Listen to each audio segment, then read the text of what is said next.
This program features live coverage of an African safari and may include animal kills and carcasses. Viewer discretion is advised. Another dawn in the Mara Triangle in Kenya.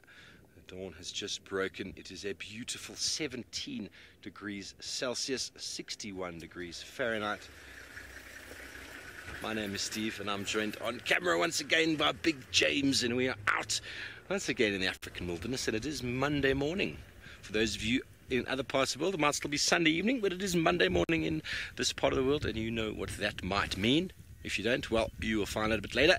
We are going to be heading on down the escarpment, see if we can pick up on any of the lions down at Kilo 2, ideally the Sausage Tree Pride, and no doubt we'll be finding herds and herds of wildebeest. Please don't forget to send through your questions and comments, hashtag SafariLive, or drop them in on the YouTube chat stream. Remember the all-important @FC. Keep your questions relevant to the topics and you will hear your name. Good morning, everybody. It is a beautiful day. There's almost no wind what to speak of, and we're quite excited once again to be out. My second week this time. What a week we had. As soon as we ended the show last night, we bumped into 3 lions. We were looking for them, and they bumped into us. As we left that hyena clan, 3 lions just materialized onto the road. How special was that? But there's nothing more beautiful than a morning coming down the Olololo escarpment. We are blessed with this every day, and every day it is uniquely different.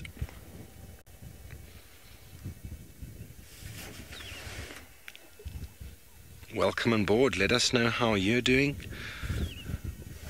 Those of you who are destined to be stuck in traffic this morning, hopefully you get to watch some of the show and see some of the beauty and wonder that we have for you this side. A herd of zebra that is always seemingly in the same place up on the mountain here, enjoying the longer grass that is growing just at the base of the Olololo escarpment. But as always, it is not only me out on safari this morning. Down in South Africa, Taylor McCurdy would like to say good morning.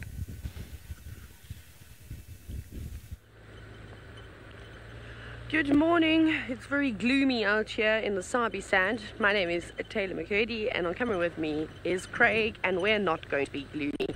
We're going to try and be a ray of sunshine on this miserable morning. Now, I know there was a lot of commotion last night through for drinks and all sorts of things like that, but actually, do you know what? Hang on, let me get hold of Taxon. Tax for Taylor. I'm going to try find lions. I need their help. Amazing. To text last night, a whole bunch of drank. To them eating sort of. So I'm just on Gallagher Road, heading to Buffelshoek boundary, but it's very difficult to see tracks lights. Just want to quickly give Taxon an update because they're also looking for lions.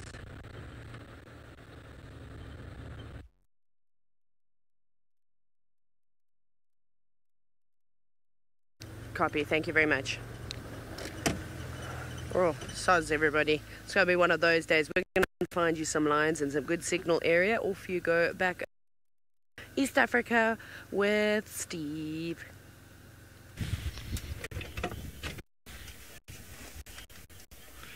Well, slowly we make our way down the mountain, and well, there is always a few resident buffalo bulls here.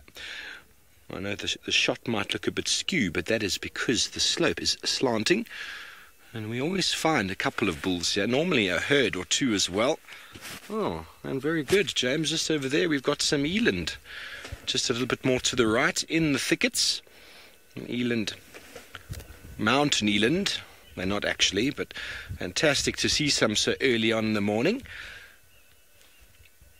The largest antelope species in the world, and fun fact for those of you who didn't know, Russia actually grows or breeds eland for meat and milk production, and there's an enormous population of eland through the plains of Russia that is providing cheese and milk and all sorts of products, which I find fascinating. They brought them through their quite a few years ago, and they successfully are breeding there. Most other places in South Africa, people in the days tried to actually see if they could breed eland instead of cows, due to the fact that the meat production is quite high and they're indigenous, and they have their own sort of defense against predators. But the problem is that eland social structure is very, very strong, and unlike cattle, which you can get into hundreds, maybe 200-300 in a herd, eland social structure is very, very rigid, and the males, they do get very, very competitive, and so you can only have them in quite small numbers.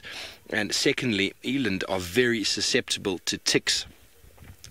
So if they're a wild animal and you're trying to farm them for meat, well, and for milk, they would need to be dipped to prevent them from incurring too many ticks. And so eland are actually very, very stressed, and they do very, very poorly in areas of high animal concentrations, because they pick up the ticks and they lose condition quite quickly. So they did do studies and cost analysis and all that to see if eland was a feasible animal to grow in southern Africa, and it didn't work very well, but somehow it worked up in Russia, maybe due to the wide open spaces and the lack of ticks. I haven't been, but it seems to be working quite well. Well, the eland, the largest of the antelopes, a grazer and a browser, so a mixed feeder, often frequenting these sort of forest edges, but often found out on the open plains as well. Styria is indeed a beautiful animal. These look like two youngish bulls that are building up condition before they go and try and compete with the big dominant bull within the herd. You notice who he is when you see him, because he's enormous, with an enormous dewlap. I think they're females anyway, males anyway. Little bachelor group. It's hard to say really when they're not fully developed, but as the males get bigger, they get very, very blue in colour. And one of our rugby teams back in South Africa is actually named after the eland, the blue bulls. Most people think they're named after cattle, big bull, but it's actually the blue bull, meaning the massive eland bull, which can get over 2,000 pounds. So quite incredible for an antelope that can still jump easily a 3-meter fence. So that's another reason why they weren't that successful as far as breeding for meat, because you needed to have more than a 3-meter fence around your area, where cattle, you basically just need a very simple little fence to keep them in. Eland, well, keeping them in is another business altogether. And the law in South Africa is if your animal is on someone else's property, well, it is their animal. Unless it's branded, it does not belong to you anymore. Maxi, I do believe there's a fair number of them. I wouldn't say they're in the same sort of category as the wildebeest or zebra, but there's plenty of them around. They do enjoy the wide open spaces, and they are quite naturally occurring throughout southern Africa and East Africa. We find plenty of them up in the mountains, up in the Drakensberg in South Africa. Be quite a good indicator species up there, enjoying the grasslands. But they generally do occur a little bit further away from watering sources than most of your general game, due to the fact that they don't enjoy the ticks. So eland range a bit further. They're known as what we call mobile, water-dependent animals, so they do need water. But unlike wildebeest and zebra, they can go quite a bit further away, more than 10 kilometers from water, to sustain themselves. And as soon as you have too many watering holes, well, individuals such as eland and tsessebe down south, they just disappear due to the fact that predators are more abundant and the tick populations skyrocket, which affects them quite negatively. But out here in this system, I think fire takes care of a lot of the ticks. I wish they'd put some fire through the camp though, because I have been eaten by ticks. I strayed from the path once or twice, and yesterday I actually managed to dislodge a tick from beneath my toe. That's probably been sucking on my toe for about a week. The worst place, right underneath your toe, in that little soft spot. It's very hard to scratch and very hard to get to. Let's just hope that I don't get any tick bite fever. Hopefully not. Leads to enormous headaches and the inability to move your eyes. So looking back at the camera like this would be almost impossible. But generally, tick bite fever is sort of developed about a week and a half, 2 weeks after the bite. So let's see how I do by Friday, shall we? I'm laughing inside because I really don't want tick bite fever. It's not fun. Not fun at all. Okay, well, we are on our search down south towards Kilo 2 for some lion sausage pride, namely, and I believe Taylor's on the lookout for who I think might be the Nkukuma pride.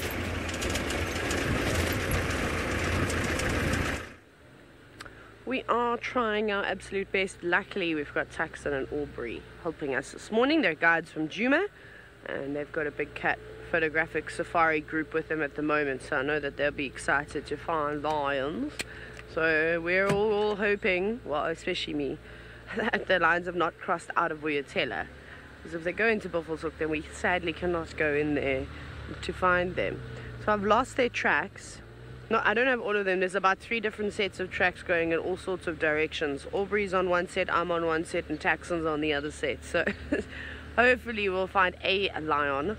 So I'm just quickly checking a little bit here, and then I'm going to turn around and go back towards Sydney's Dam, because I don't...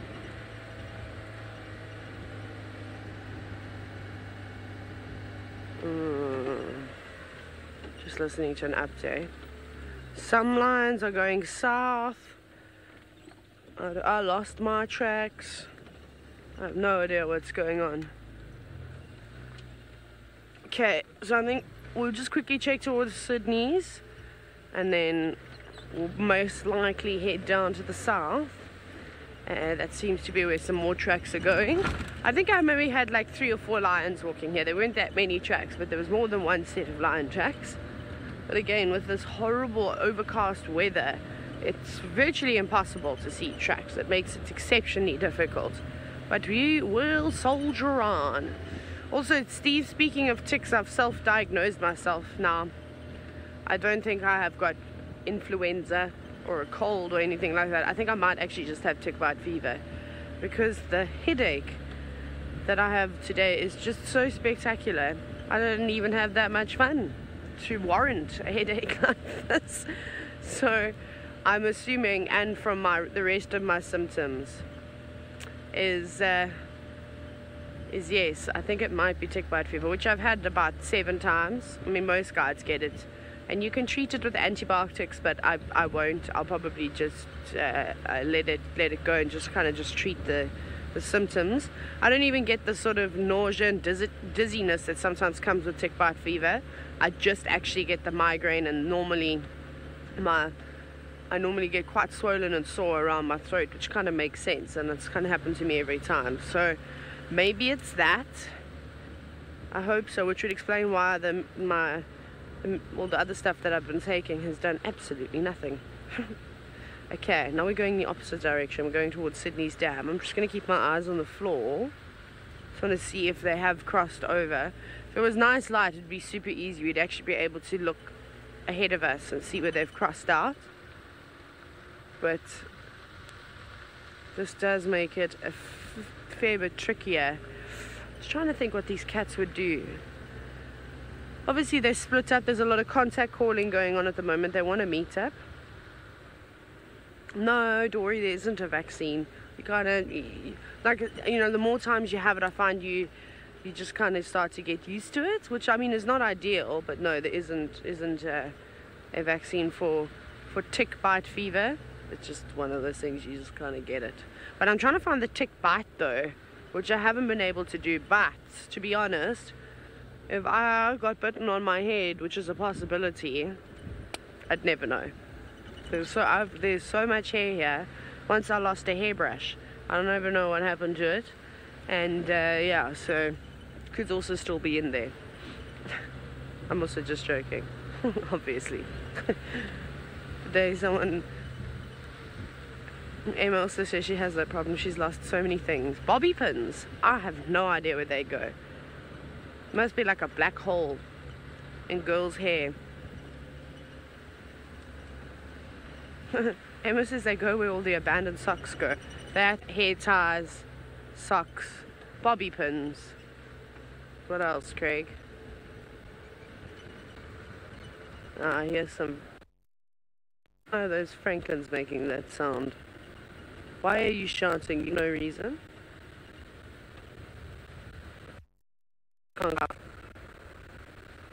in there to kind of see. I'm just sort of driving very slowly, just dense sort of area. I think you might just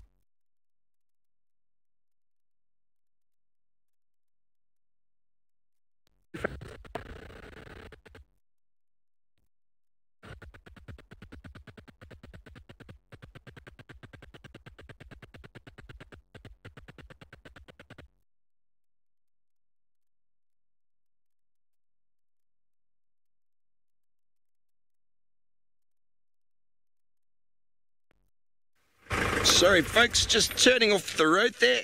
What a beautiful morning it is. And on the way down the mountain, just outside of our camp, very interesting plant that I've found. And it's going to kind of fall under Medicinal Mondays, this one.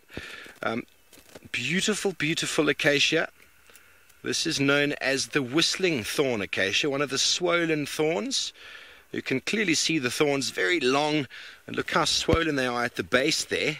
And it's quite a young, fresh growth, and it's called the whistling thorn, in fact. And as this plant gets a bit older, these sort of hollow bits underneath the thorn are actually then home to a very specific type of genus of ant, a stinging ant that will actually burrow inside of these things and live inside this tree itself. And what's so marvelous about it is that what they believe is because these plants are native to East Africa, and they can become quite sort of dominant in black cotton soils, which is what we find around here, very thick, rich black soils. And the reason for ants wanting to live on these plants is the fact that the soils are so wet, so inundated with moisture, the ants can't build their colonies inside the ground. So they move into this plant itself, and they actually form a mutualistic relationship with the plant, whereby the plant actually produces nectar, not on the flowers, but around the leaves and on the stem itself, which actually give the ant their nourishment, and at the same time they prevent the ant, or they protect the tree against browsers. So a giraffe, kudu, elephant even, that start feeding on this plant will start picking up on the pheromones of the ants as they get disturbed, and they'll come off and they'll start affecting the ant, the browser, and the browser will then move away from I think we have a tractor going behind us. We'll move away from the plant. Sorry about that noise. There's some road maintenance happening. So the plant itself is protected by these ants, which are stinging. They will actually go around and sting the face of the herbivore, which I find fascinating. And the fact is, they live on the plant because the soil is too inundated to allow them to live on there. So there's 4 species of the genus Kappa. I've got to double check that name. It is a very interesting one. Capanasta. I've got to get my head around that name. Do forgive me for a second. Crematogaster. So that's the genus. And the plant itself, you can see that it is an acacia. Look how small and narrow the leaves are. So well adapted to living in the dry climates. And it doesn't have the same necessary chemicals and tannins that a lot of the other plants we find out in the landscape do. So the ant's protected against herbivores because it's very tasty. And what you can also do is that the plant is, it's not the biggest of trees. They can get up to about 6 meters in height, but actually they respond quite well to fire. So they quite enjoy this landscape. Top kill of fire can actually cause the plant to grow back again. And very well eaten by browsers. But as I said, it is defended by the ants, and it produces very, very nice pods that are eaten by humans and animals alike. So I find that very, very interesting. And the reason why they call them whistling thorn is that these big pods, once the ants have moved in, there's actually little holes that are created. And when the wind blows through it, it actually makes a little bit of a whistling sort of sound. At the moment, they are still new. There's no ant movement in there at the moment, but it's a very new piece, a very new addition to the tree itself. So one of the swollen thorns, wisteria, the thorns could be used for something. They are quite tough, quite sharp and quite hard. You can probably use them for sewing or for stitches, but the wood itself can be used for tool implements, for fence posts, for handles, for axes and things like that. But it's not very well known any medicinal value in this plant. But fascinating how an ant has evolved to look after tree. The tree has thus provided it with a sort of nectar, which then sustains the livelihood of the ant. At the same time, the ant lives inside the tree, so very well adapted. So it just goes to show how old in the landscape this tree must have been, because the black cotton soil has been around for a long time. The tree evolved on the landscape, and then with the tree evolved an ant, and the ant also could be probably responsible for some form of the pollination and also some of the distribution of the seeds, which will then move to other plants. But one of the species that actually lives on this tree itself is quite interesting. They don't want other ants to move on, so they'll actually clip the tree to prevent it from touching others, because it can develop into quite a sort of thicket in the landscape, but they'll prune it so that there's no bridge from one tree to another to prevent other ants of the same genus coming across and stealing their nectar. Well, that is my little spiel on that beautiful whistling thorn this morning. Very, very cool. I've been hoping to find one of them, because it's one of those trees very, very sort of endemic to East Africa and very characteristic in its shape and design. And on that note, Tristan Dix is out and immobile, and he would also like to say good morning.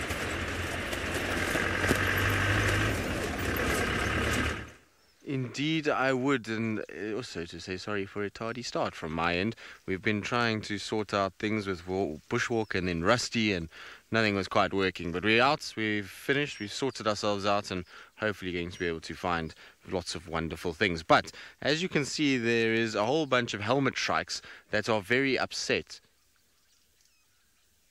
and they are making a lot of noise, right?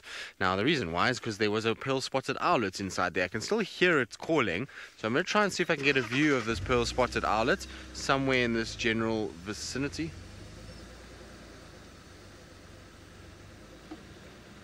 There it is. You see it, David?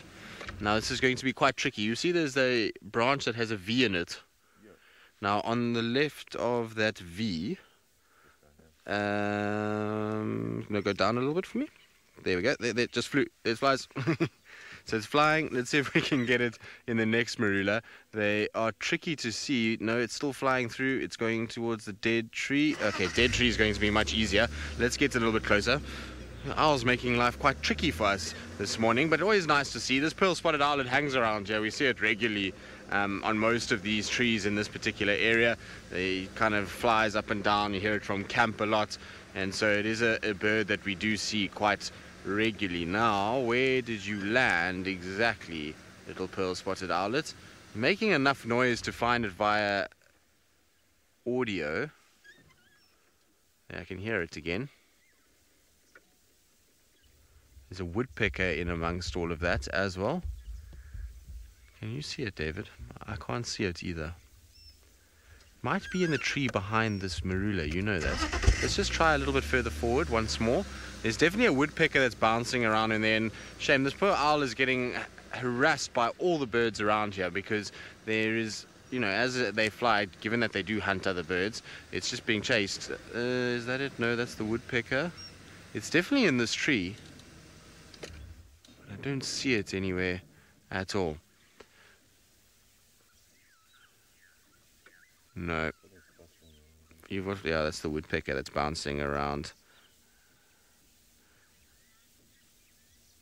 So there's that. Right, now I believe a lot of you are asking whether or not my car wasn't working because there's sand in it. No, it wasn't anything to do with that. The sand is still here. I feel like I'm on a beach vacation with the sand at my feet. So I've left it here because I quite enjoy it. And actually, I might just go barefoot just now to enjoy the kind of soft sand between my toes. I don't think you'll be able to see it. And maybe if I try and stand up, you'll be able to kind of see everything. So if I move, there we go. That is what Taylor McCurdy has done to the bottom of this car. I still need to fix all of it and get it all out. But I quite like it. Like I say, it keeps my feet feeling like we're in the beach and that I'm kind of just taking it very easy. So maybe I'll just go shoes off later and, like I say, sand between my toes. But anyway, I haven't even introduced myself. My name is Tristan. On camera I've got David this morning, and it is a very, very, very warm hello to all of you. Hopefully you've enjoyed the safari so far. Sorry, like I say, that we were slightly delayed, but we are out, we're here, and we're going to hopefully be able to find lots of interesting things. It sounds like there might be a few people on the hot trail of some of the lions that we're drinking at the pan, and they hopefully are going to find them fairly shortly, and that Taylor will be able to contribute with that. And we're going to try and see if we can find little Hosanna. We're going to go try and see where he went, whether or not he was successful with his Nyala kill, or if there was just, you know, he missed and it carried on. So that's where I'm going to go check around in case he does have a little meal. This overcast grey conditions we've got this morning would have been perfect hunting weather early before the sun rose. It would have been great to kind of be a leopard. It would have been dark and dingy and would have been much easier for them to kind of go about their business. So I'm going to just scratch around, see what I can find in terms of a spotty cat, and hopefully we'll find something of interest. Right, now while I head to where I last had Hosanna and see whether or not he's in that area, let's send you back across to Steve, who sounds like he's right in the thick of the migration at the moment as he drives through waves and waves of the wildebeest. So welcome back. We are trying to get some distance towards the west. Just trying to get through. There's a beautiful herd here of wildebeest and zebra. I'm going to stop up on the hill here. You'll be able to see beautiful golden light coming through the clouds, balloons in the sky, and the plain dotted with abundance of wildlife. There they are. And you can just hear the characteristic wah, wah of the wildebeest as they move. Enormous lawn mowing service provided. The entire understory of soil is all known as black cotton soil, very high in clay content. Black cotton because it's very, very water absorbing, and well, you get very stuck in there when it's wet. So that's what produces the enormous amount of grass, and due to fire maintains it as a grassland in areas where the fire is excluded or the grazing is maybe a bit too much for an extended period of time. Well, that whistling thorn acacia is one of the trees that could quite easily move in and encroach, similar to we find in South Africa with the sickle bush moving in, but that's not really a soil dependent type of plant that can grow absolutely anywhere.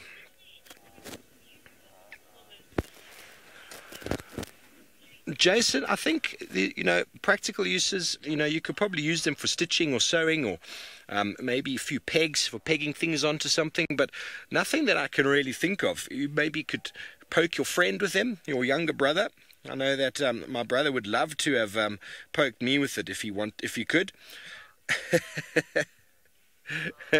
So no, not offhand, but the thorns themselves are there to try and slow down the ability of these herbivores from browsing on them. And what's very interesting, talking about the browsing on them, is that they did some exclusion experiments with the plant. And if you remember me talking about that cow jail the other day, I kind of discussed a little bit about exclusion, when you basically put a cage around a plant or around a block to prevent animals going in.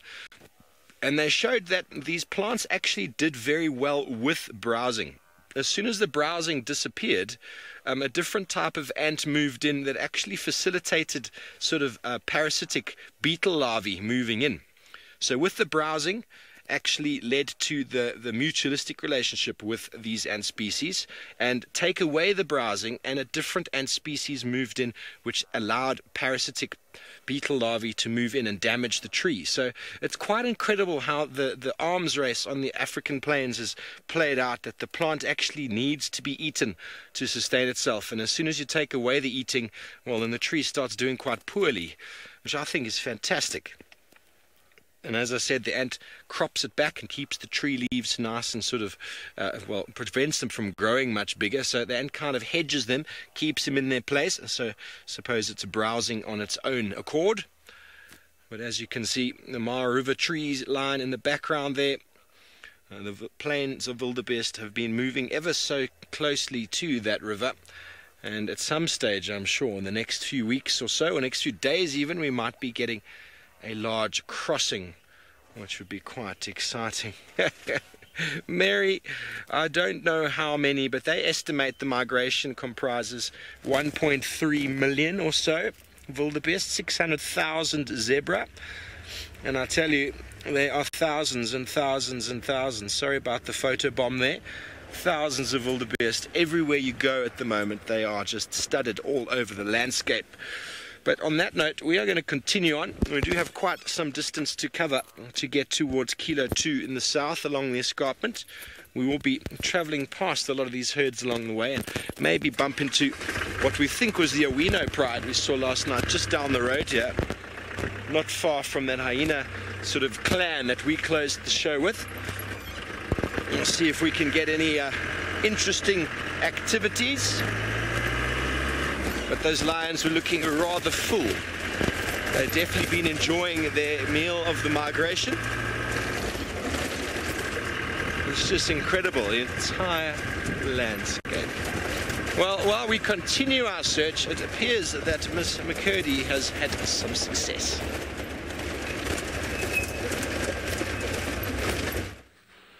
Well, I haven't. This all is thanks to Aubrey's hard work. He tracked them down. So it seems like the two... Oh, I actually can see a kill. We're going to go and reposition in just a minute.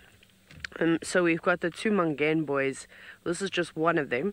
Now, they're fairly easy to identify because sadly, and this is the worst of the two, have lost most of their hair due to mange. But we'll chat a little bit more about that. As you can see there, very few patches. But I think they'll get better. I feel like now that we're coming into rainy season, you know, the food is going to be, all the food, when I say the food, the buffalo and things that they're eating are also going to be in good nick. So that's definitely going to help improve the conditions. It's almost like a vitamin boost, I suppose.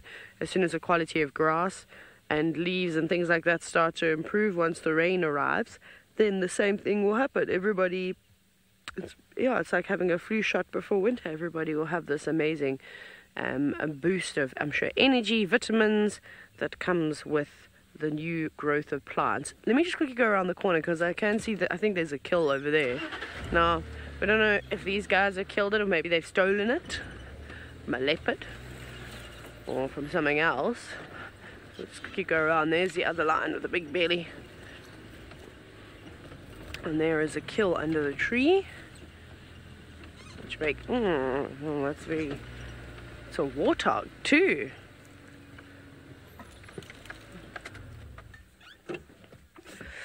Ages, unfortunately, I'm not a vet, so I haven't got a clue as to how long it will take for these lions to get rid of their mange. So there's the other boy. It could take a few weeks, it could take a couple of months. I think it depends on a lot of things, how they are doing. They also don't look like they're spending much time grooming themselves, which doesn't help.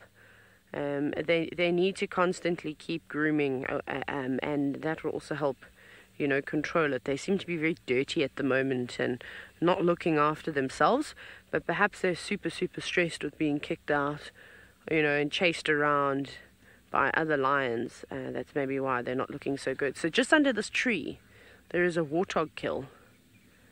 There we go. So there's a dead warthog. Now that's quite suspicious at the base of the tree like that. I wonder if there was not a leopard here feeding it on the ground and then desperately tried to make an attempt to take it up the tree, but the lions were just too quick. So that's what could have happened. Or these lions essentially could have killed it themselves. So it kind of just we'll never know the answer to that, I'm afraid. Michelle, yes, they do. The lions have got enormous bellies. So warthogs are also rather large creatures, so it looks like they've eaten most of it. So even if it was stolen from a leopard, and that had eaten a fair amount of it, those animals get really big, so there's more than enough meat to go around.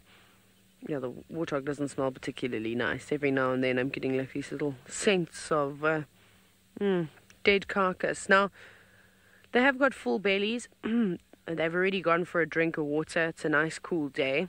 I reckon that these guys are just going to sit here and sleep and rest and hope that the sun doesn't break too early, because that will mean that they dare have to open their eyes and get to their feet and move to a shady spot. So I think they'll hold out in the open for as long as they can. So we won't spend too much time with them. We'll probably head on down towards and try and find those lions. But you can see this male is not affected as badly. Now, I've just been thinking back to my time just in general in sort of wildlife and all the things that we've seen. And surprisingly, there's a lot of animals out there with mange. The amount of times I drive past and the odd kudu has got a bit of it, or an inyala. There's a few bushbuck around camp that are not looking so great either. So it's definitely present all the time in the wild. So Chitty Chatty Meg, the chances of a very healthy animal catching mange is quite slim.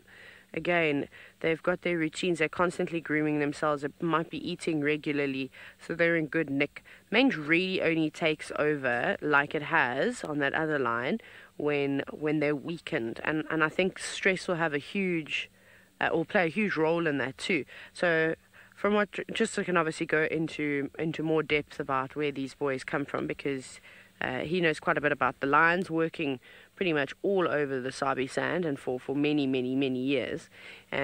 So he knows sort of the back line of a lot of these cats, and has actually watched so much of it. Prides come and go, different coalitions of males come in. I mean, he's lived through the Mapochos. He's seen it all, which is pretty epic. I'm quite envious of it. But essentially what happened is that there were 9 sub-adults that were left on their own, and one by one they've been picked off. And I think they were left on their own at just after a year old, which is quite young. So it must have been absolutely, it's like a serious shock to the system, not having anybody hunt for you anymore. I mean, they've barely worked out their hunting skills at just over a year old. So I think it's been a really, really tough life for them. You probably find that they went many weeks without any food. And that could have quite easily slowed their growth rate down. Then picking up something like mange is fairly easy for them, and it's kind of just taken hold. But this boy's doing okay, and he spends a whole bunch of time with his coalition member, his brother. Whether they're both from the same mother, I'm not sure, but they definitely come from the same pride. So, I mean, the fact that he's still doing okay, and the other guy's just not looking so great, I think they'll be fine. I think now that they've found the Nkuhumas, or at least they've found other young male lions in a similar situation that they're kind of in, I think it'll be fine. It just doesn't look particularly pleasant, but they're okay. It's everything. We must just remember that they're fine. Right, I think we'll probably move on from here to see if we can find some more lions, solve the mystery and see where the rest of the Nkuhumas are. Tristan is now tracking one of his favorite cats.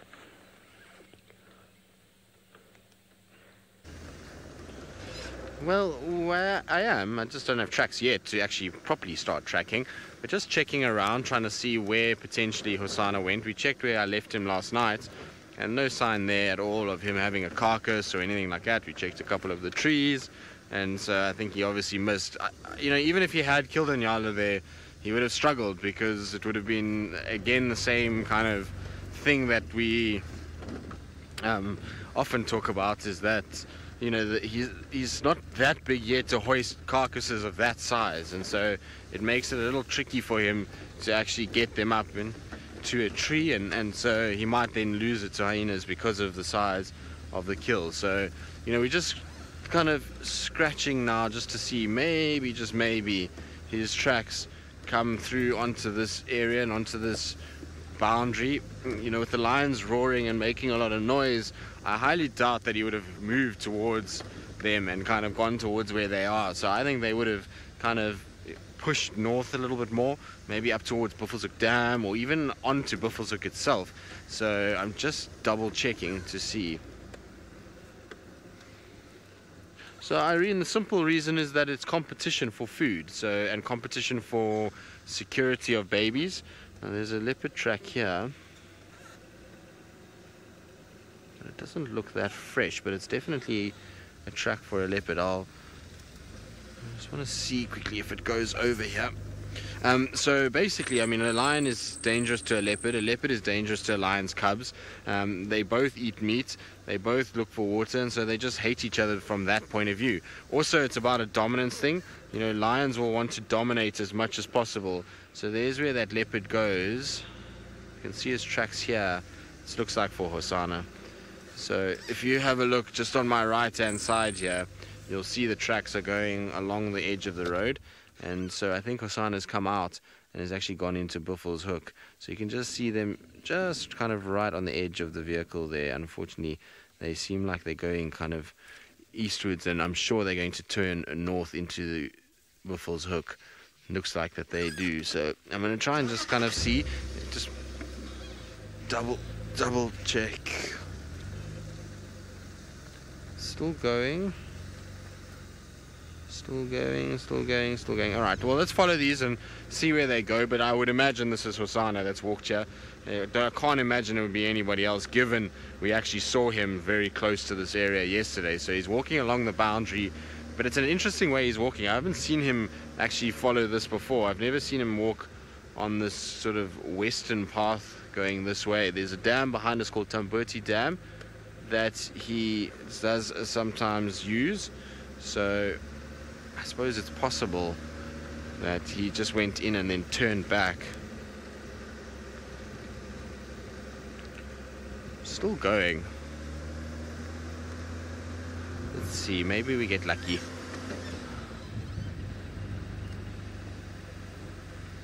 Now, I believe a lot of you are hoping to see our little baby-faced Hosana with the kill. I suppose he's not so baby-faced anymore. He's kind of got that proper male leopard look about him these days. And so I would like that too. It would be very nice, except if it was on the northern side, it's not going to be so nice. I would prefer it to be on the southern side of this road, because, well, then we'd be able to actually see him a lot better. If he's on the northern side, we're going to really struggle to actually see him. But I don't see any more tracks now. I think he's turned off, or he's on my left side. Right, well, I'm just going to double check and see if I can find any more tracks. Before we do that, though, let's send you across to Steve, who I believe is on the river and is watching as I think the animals gather before they might take the plunge into the river. Yes, well, there are thousands of them. It's very hard to not stop anywhere and not get some wildebeest or zebra in the frame. We passed a few of the hyena before. They moved off the road from that clan of last night. They seemingly had enjoyed themselves part of a wildebeest. But we've moved on. There was nothing left to it, just some vultures squabbling. And we kept on moving. You can see the wildebeest are here busy feeding, seemingly completely unaware one of their own has been taken. Beautiful long grass. The further away from the river you go. But you can see throughout this little landscape, in and around the wildebeest's legs, there's small little saplings that have been growing. But the chances of them making it to adulthood, you see there's a number of small little tree-like things coming through on the ground. And the chances of them making it through the fire that will no doubt come through this area at some point, very, very limited. But you can almost see all the way up the mountain there, as the fire would burn, it'd go about halfway up, and that's when it would stop, and that's when it becomes dominated once again with trees. And here down on the landscape, the only trees that are still growing are the tall ones that are able to crown out like that in the umbrella-like fashion, to not only avoid being eaten by giraffe, but also out of the reach of the flames.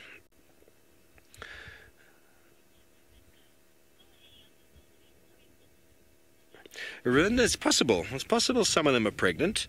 They are going to be heading back towards Serengeti.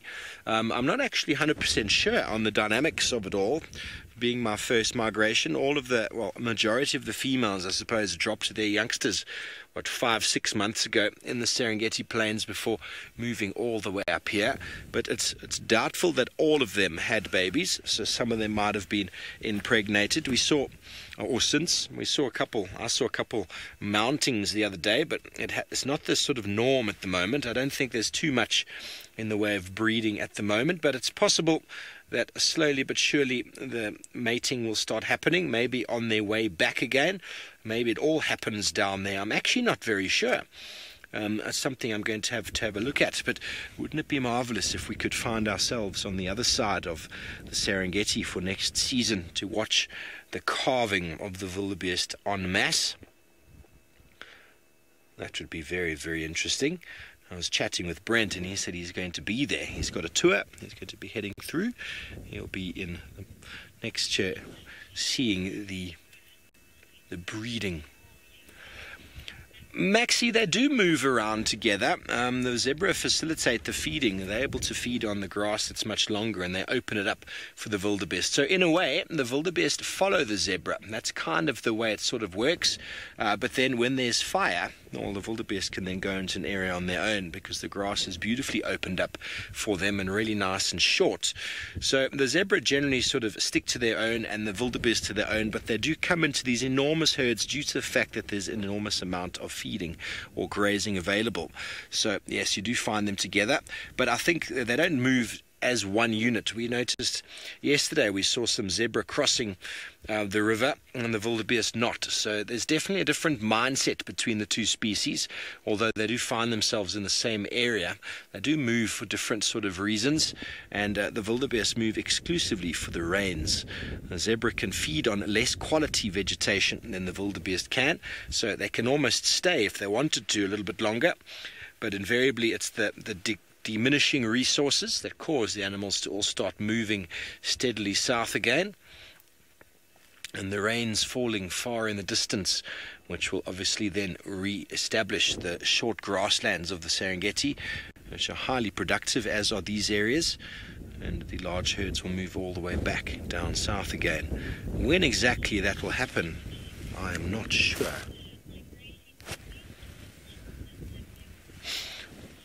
Chitty Chatty Meg, both of these species are migrating. There's always going to be a handful or so that stay, just due to the fact that there's enough food around, but majority of the zebra and the wildebeest will make their way down south.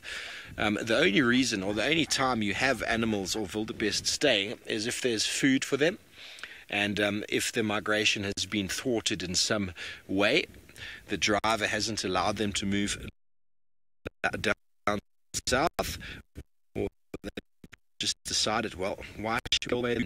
So that the migration was curbed due to the fact from the to the south, the park on the western side, to prevent wildlife mixing with livestock, and so that migration stopped. So down in South Africa, the wildebeest are sedentary and stay in one place. James, there's the smallest little zebra off to our left-hand side here. Okay, well, it seems like we are having some technical issues here. I'll have one little look at the small the herd Niconico in South Africa.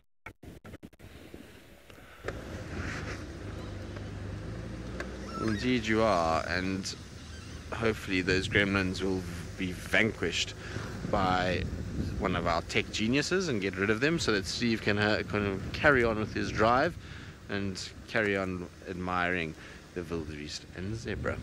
Now, we've checked a little bit further, no sign of those leopard tracks continuing. It looks like they've turned north into Buffelshoek, which is not ideal, and so what I thought I would do is, just to make 100% sure, I came all the way along the fire break to Sydney's Dam and to double check that they didn't come out again, and also just to check if the lions have gone out to help Taylor quickly, because they're trying to track the rest of the Nkuhuma Pride, and their tracks were on Vuyatela access, and so from there they generally come northwards towards this area. So just wanted to double check that they weren't kind of crossing north, and I can confirm for Taylor and the rest of them that are tracking them that they have not come this way, and so therefore if they find tracks wherever they are on Vuyatela access, they should follow them, because they definitely haven't gone north. They might have gone west into Simambili Arathusa, but definitely have not come onto the northern side of Djuma into Buffelshoek, which is, I suppose, somewhat good news. Hopefully now there's nothing on the western boundary, and then they should be around somewhere for everybody to kind of see. Now, I think what I'm going to do is, it sounds like they've found a herd of Ellies, which I wouldn't mind actually spending some time. We'll actually head in that direction. It's a little bit south, kind of west of where I wanted to go, but they say it's a big herd, and I haven't spent a lot of time with Ellies. Yesterday we briefly saw them, so I would like to go and spend some time with them if I can. Hopefully all of you will agree that that will be fun, and then we can after that go and look around for Hosana once again. It's kind of weather that a leopard is going to be fairly active for a while, so it's not going to be too much of an issue to kind of go. And you can actually see where these ellie tracks are. This whole road is just one big elephant track at the moment, and so it'll be quite nice, I suppose, to have like a big herd again, babies. Been a while since we've had that on Djuma, so I would thoroughly like to go and enjoy spending some time with them. So I think that's where I'm going to head right now. Yeah, Tax, can I come join you with us in Dorf?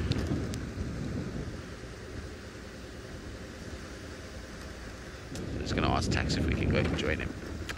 Right, let's shoot down Aubrey's Road though.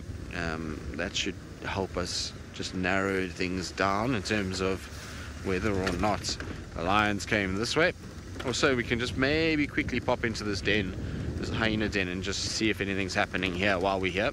That maybe might be a good idea. There's that entrance now. Yes, good morning, Hornbills.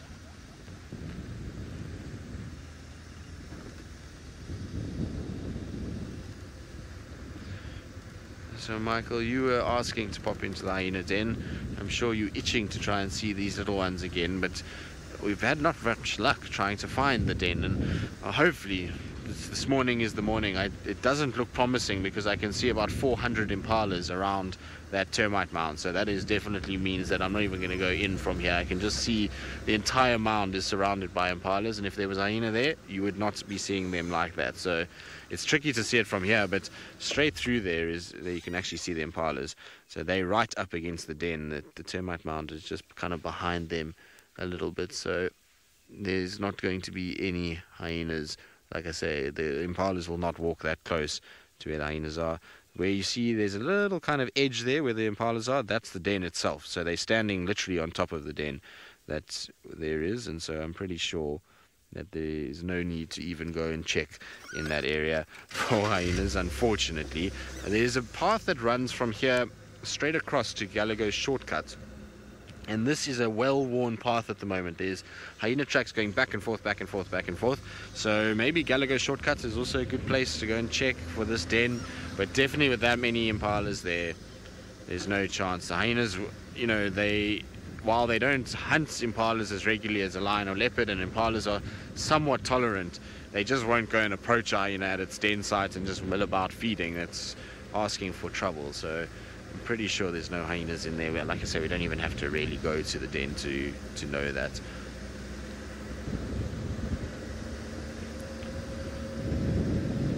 Right, now it sounds like Steve has sorted out his technical issues and gremlins and nonsense, and so let's hopefully send you back there and see whether or not everything is okay.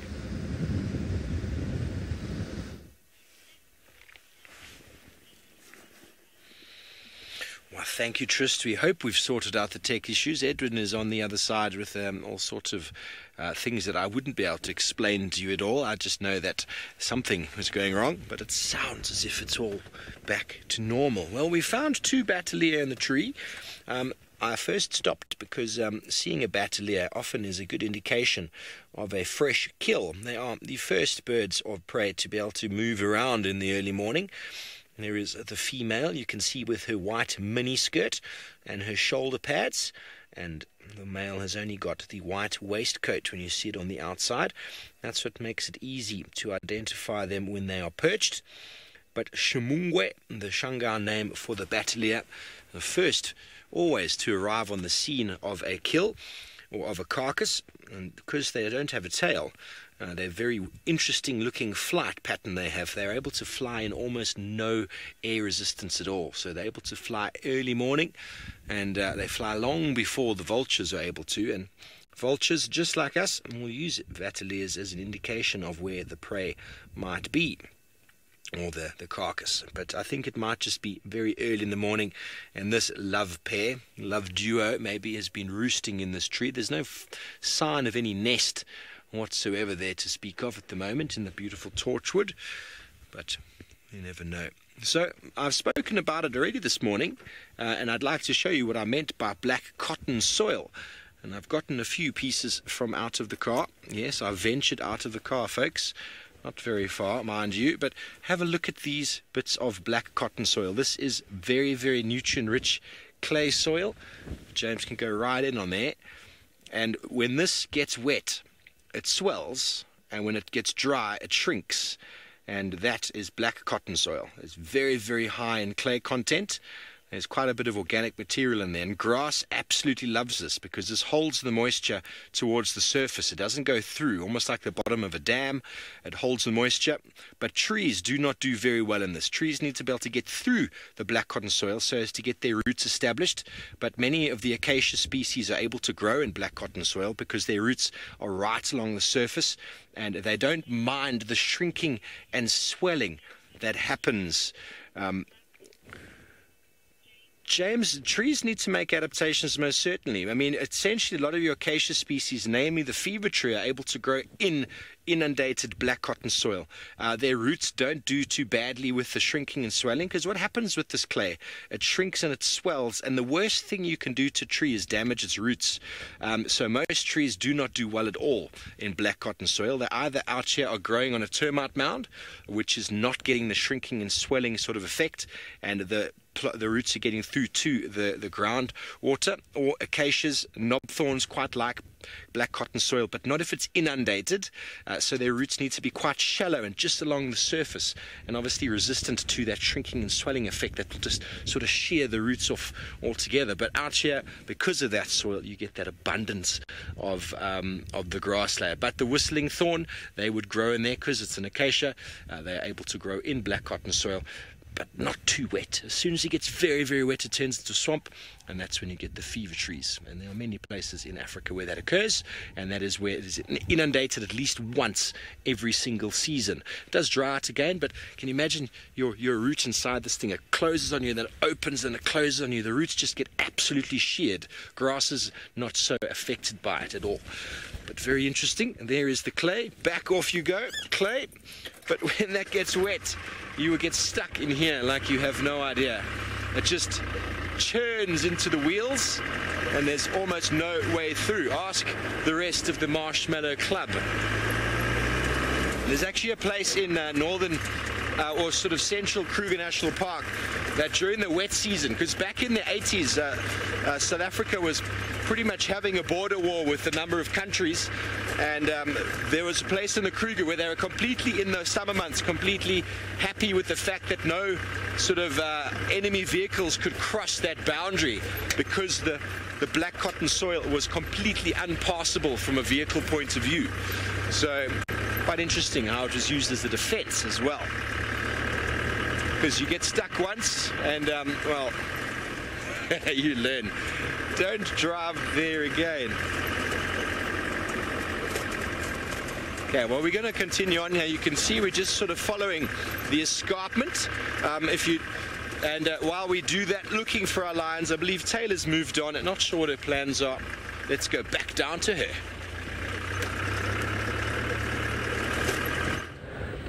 Still looking for lions. That's still our plans, as there are about 14 different lions that have been hanging around with one another, and we've only got 2 of them. So we're going to keep searching.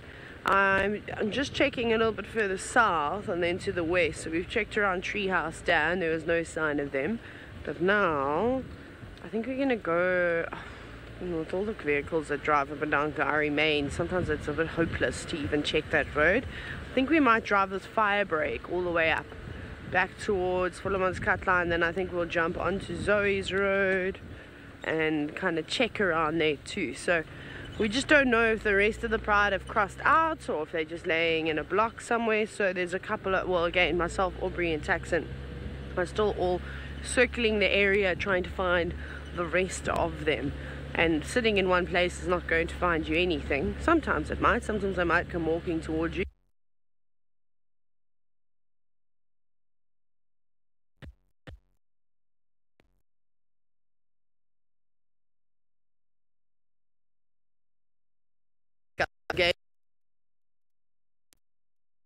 We've hardly seen anything. I did see one of my figures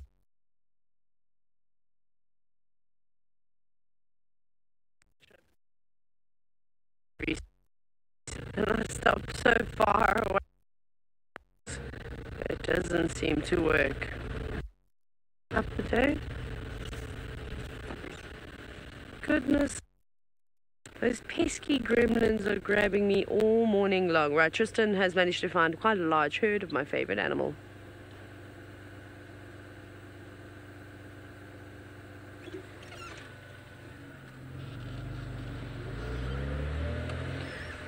Oh. Am I still alive?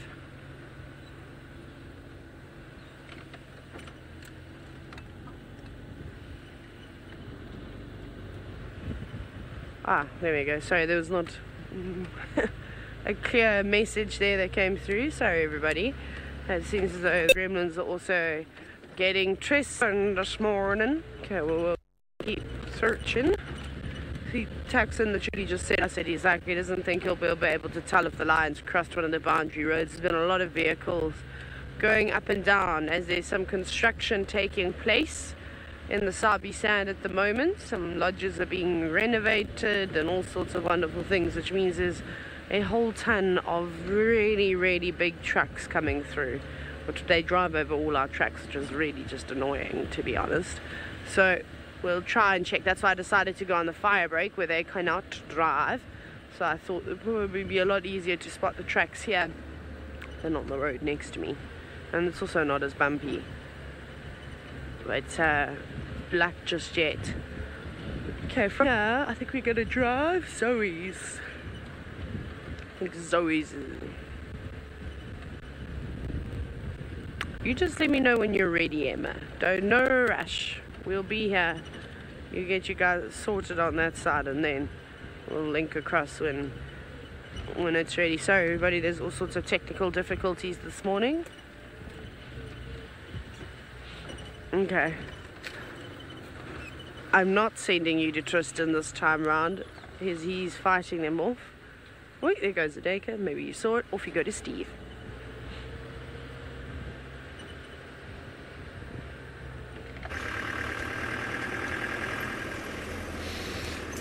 Back with us. You might ask, folks, where does the black cotton soil come from? Now, essentially, what's very interesting from a geological point of view, you can just off to the right of me see the Olololo mountain range, and, you know, there was enormous geographical movement between 150 and 185 million years ago where the continents kind of moved. India moved away from Africa, and it caused these huge shifts in the plates underneath the Earth's surface, deep down, and it caused this entire plateau to actually lift up, and then it sort of fades all the way down towards the Great Rift Valley, which is much further west than we are now. But what happened with that sort of tearing and shifting is enormous amounts. Bearing in mind, this was all happening while this was all submerged underwater. Everything was underneath an ocean, and what happened with the shifting is you got this enormous sort of fissures in the Earth's crust where lava pillowed out onto the Earth's surface. 48,000 cubic meters of lava covered the areas of Tanzania and Kenya. Now, to put that into a point of view that you can understand, it would cover the entire Northern American continent by 24 feet of lava. Can you put that into any perspective? 24 feet, the entire continent. I find that just absolutely mind-blowing. And by my foot here, I happen to have found a bit of basalt. Oh, sorry about the squeakiness. Here we have got some basalt. This is the lava rock that was actually deposited onto the Earth's surface. It's very fine-grained texture. It's not very hard rock. Lots of nutrients, lots, very dominated by clay particles. There's pyroxene in there. This is called olivine basalt, and there's little bits of calcium inside because the calcium is actually picked up inside the Earth's crust as the lava comes out. So the lava is extrusive igneous rock that comes from the mantle. It's molten rock that then collects, comes up, and it's exploded onto the Earth's surface. In this instance, it was pillowed out, so it rolled out like your duvet would onto the Earth's surface underneath the oceans, and the entire areas that we have around here was covered in basalt rock. And slowly over time, because it was underneath the water, it weathered down, weathered, and this eventually, over time, created the black cotton soils that you find around here, and they've all been moved and deposited all around these landscapes due to the movement of water. many years ago. So that I find that extremely interesting, and that is where the basalt comes from. That is where the organic or the thick clay soil comes from, and this entire area, because of that event many years ago, is why we have the abundance of grass and grazers that we have. So thank you 160 million years ago for everything you did. The Cretaceous period, enormous amounts of methane was given off as the, thanks Kelly, geology. I absolutely love geology, and unfortunately down in Djuma we don't get to see too much of it firsthand. But as the basalt came onto the sort of surface of the earth, underneath the water, huge methane clouds were extracted or were let off out of these fissures. A lot of them were volcanoes in the earth. Some of them were just cracks, and huge amounts of methane came up through the water and then into the atmosphere, which increased the amounts of carbon in the atmosphere, and that in turn led to the forests that we have today. Because the methane or the carbon in the atmosphere is so high, trees actually started forming, and they started taking the carbon in and forming carbon sinks. And the forests we have all around the world today, not only are the lungs that produce the oxygen, but they have sunk and absorbed the majority of the carbon that we have in the atmosphere. And there was obviously an enormous carbon event back then, and that killed off an enormous number of species, and everything we see today is kind of a result of what survived, sort of the ancestors that survived that period of activity, an enormous extinction. And yes, ladies and gentlemen, that was the 5th extinction in the Earth's history, and we are in the presence of currently experiencing the 6th, which is the anthropomorphic extinction. We are creating the carbon, we are creating the gases in the atmosphere that are leading to species extinction. I mean, just the other day, the Sumatran rhino is gone. That's not to do with the carbon, that's just got to do with people's greed. But this is all happening now, folks. We are seeing another event. And 160 million years ago is a long time on the scale of the Earth, and we've managed to accelerate that within about 200 years with the Industrial Revolution. We've gone from no carbon emissions to, well, you've seen the documentaries, haven't you? We definitely need to make a difference. We need to make a change, and unfortunately most people think that from an ecological point of view, oh, that's someone else's problem. What's going on in China is China's problem. What's going on in America is America's problem. But unfortunately, folks, this atmosphere that we have is connected all around the world. The lava events that happened in Africa or happened in Siberia or happened wherever they happened affected the globe, because the methane content going into the atmosphere changed. Just diffusion, it just moves. There's no like, hang on, sorry, that's your boundary, keep your methane, your carbon to your own. It doesn't happen. And methane, who are the biggest producers of methane currently in the world? I wonder if anybody can tell me. Largest producers of methane. Hashtag SafariLive, drop it in on the YouTube chat stream. It is a one word, very short word, and it rhymes with now. Anyway, on we go. We're going to keep searching for the sausage tree pride that are somewhere down here. We've still got a little way to go to get to the area called Kilo 2, just below Mara Sun. A beautiful looking lodge perched up on the mountain there. I'd love to go and have a little visit. Wink, wink, nudge, nudge. Anybody out there inviting SafariLive for a little view?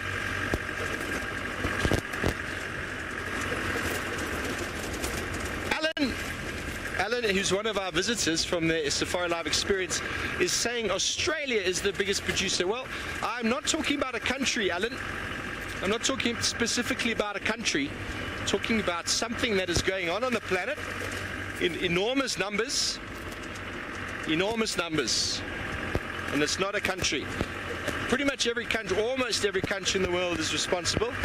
India might not be too much with regards to what I'm talking about, but a lot of countries, United States, Russia, Kritawita, indeed it is the production of cows. Cows are the biggest producers of methane on the planet. There is stock farming going on at the moment, which is unrestricted. And it's not necessarily just the animals on the open plain doing their thing. These animals are in feedlots, and it's just the manure is just not being dealt with. So it's the methane produced by the farting of the cows and the breakdown of the organic material, which is not being stabilized. If you break down organic material in a compost form with earthworms or with the right kind of technique, that nitrogen and the carbon actually stays in the soil. But as soon as it is not broken down and it's given off as a gas, it turns into methane, CH4. And CH4 is a volatile gas that in the atmosphere is causing greenhouse gas emissions, or the greenhouse effect that we're seeing today. And unfortunately, ladies and gentlemen, it is because of the overproduction of cows. That's probably one of the primary reasons why I don't eat meat, to try and curb that, whether my lack of eating meat is making much of a difference. But globally, if every single person on the planet decided to just have one meat-free Monday, well, I think we would make an enormous difference on the planet. Just one day would just cut an enormous, would cut what's 1 in 7? 7th, yeah? I don't know, my maths is terrible. Maths is terrible. Needless to say, I'll get off of that topic. Just to find it interesting how I could have gone from black cotton soil and a whistling tree, whistling thorn, all the way back to cows. Yep, we can go on and on and on out here when we need to. Okay, well, we're going to continue on as we are, see if we can find some lions, and in the meantime, back down to South Africa to the driving Taylor McKay. Where we're now doing a little bit of bird watching. Here is a magpie shrike. Hello, magpie shrike. There are lots of them around here. You'll probably be able to hear their calls in a minute. And the reason for that is that they normally stick together. It's not uncommon to see magpie shrikes in groups together. And it's not because they form bonds with other magpie shrikes. It's normally like 2 or 3 generations of chicks that are still lingering around with the parents. As the offspring from, oh, that was even better. Thank you for sitting in a much better spot now. They'll actually help raise the next sort of group of chicks, which is pretty epic.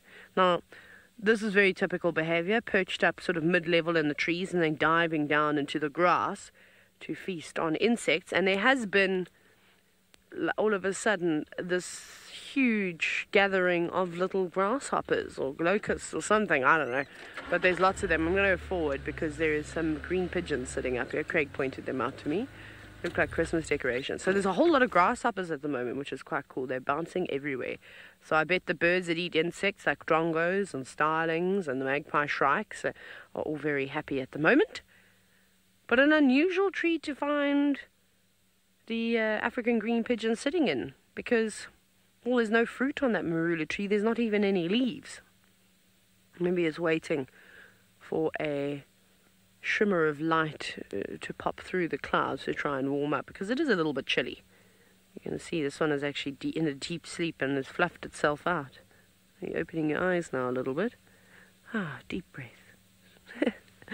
I would have thought we would have found them all around the jackalberry trees at the moment. I'm actually envious. I would like to be cuddled up next to that African green pigeon, as it has a little snooze. But there's lots of food available for the fruit-eating birds at the moment. The balanites trees, or the tortured trees, are starting to produce fruit. Obviously, the jackalberries, there's still a couple that are dropping fruit. And it won't be very long before, some of the trees get more little berries, like Bushman's grape. We've got the num-nums, the Carissa bispinosas, and who else? There's lots. I just can't remember them, but they're delicious. We eat them all the time. But there it sits. Wonderful. Let's carry on. Let's see what other birds we can find. So I heard via the grapevine, when I say the grapevine, I mean Taxon and Aubrey, that some of the lions went west. They crossed out west out of our traverse. Pesky cats. So at some point we might visit the 2 Mangem boys. We'll go have a little look at them. But I know Tristan was with quite a large herd of elephants. So that's basically my goal at the moment, is to head around to the Power Lines Road and try and find that herd of elephants and spend a bit of the morning with them. I keep saying to you before I go, I want to spend some time with a large group. And we did see another group, but they're far away behind us and down in a bit of a depression and exceptionally far off of the road. So we didn't even show you them because it would have just been teasing all of you. So I thought we'll rather go where we can potentially get nice close interaction. Oh, is he back? Never mind, I won't be going to the elephants because Tristan's still there and he's back up and running.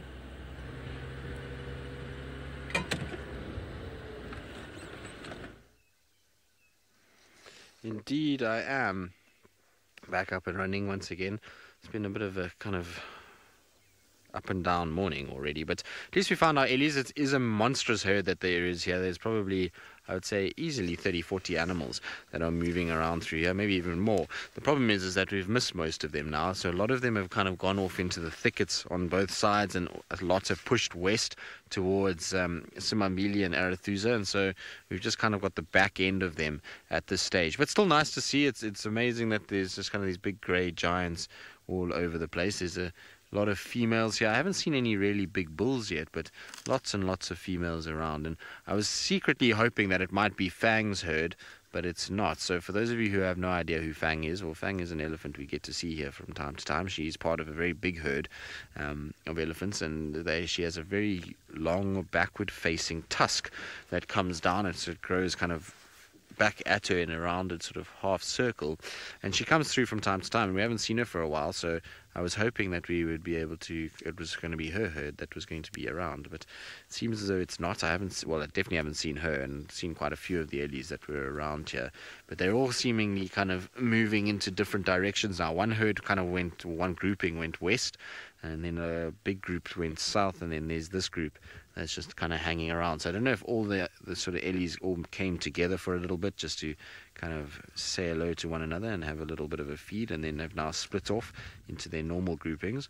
It's tricky to say, but there's definitely a movement that's going in all sort of directions, and that generally means that, oh, they're having a tug of war, these two. Look at that, they're both feeding off the same branch.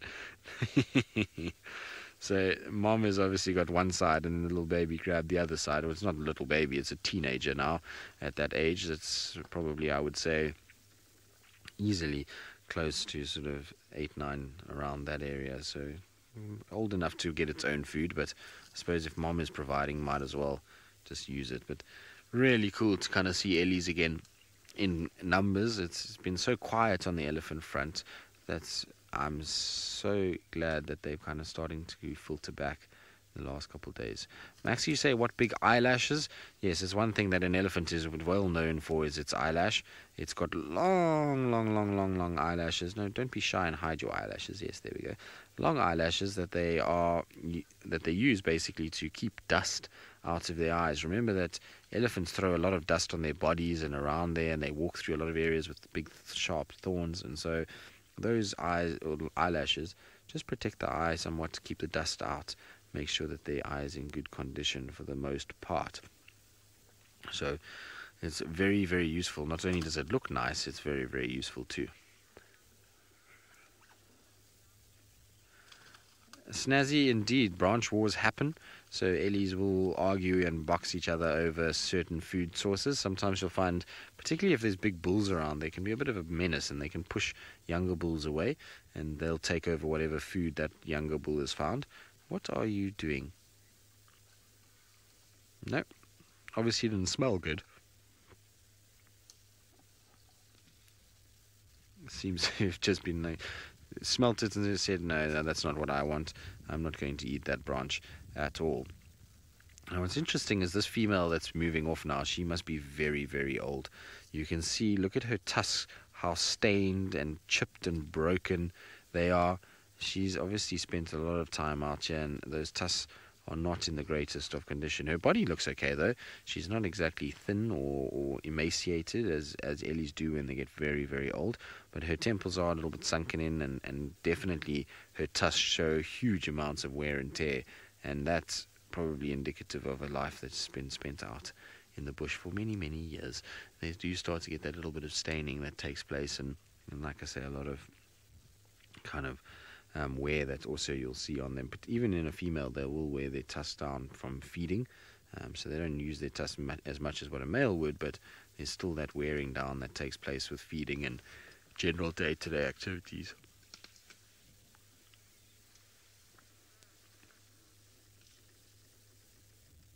You can see in the background how well they actually camouflage. There's one or two of them that are kind of just sitting just in the background there. There you can see that big grey blob that's behind all the grey trees and a little trunk that's in the air.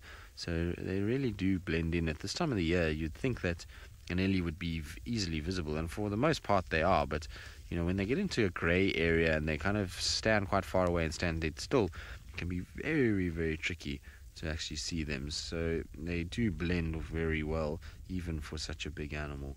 Here comes what looks like a young bull that's kind of coming back this way, and it seems as though everybody is slowly but surely just kind of heading off into the thickets to feed. They're in proper feed mode at the moment. That's why everybody's so spread out. They all just kind of got into their own little places to have a bit of a kind of nosh on something, and eventually though you'll find there'll be some sort of communication. The whole herd will tighten up and become together before they start to move off, and that's generally when they move off for water. You'll find that they form these kind of tight-knit groups, and then they start to move in almost single file, as opposed to this much more spread out kind of thing that we've got at the moment. Now I'm just going to go forward a little bit, because the ones that we were watching have moved off and given us their bottoms, and so I'm going to go forward to these two that are on our right hand side, and hopefully we should get a nice view of them.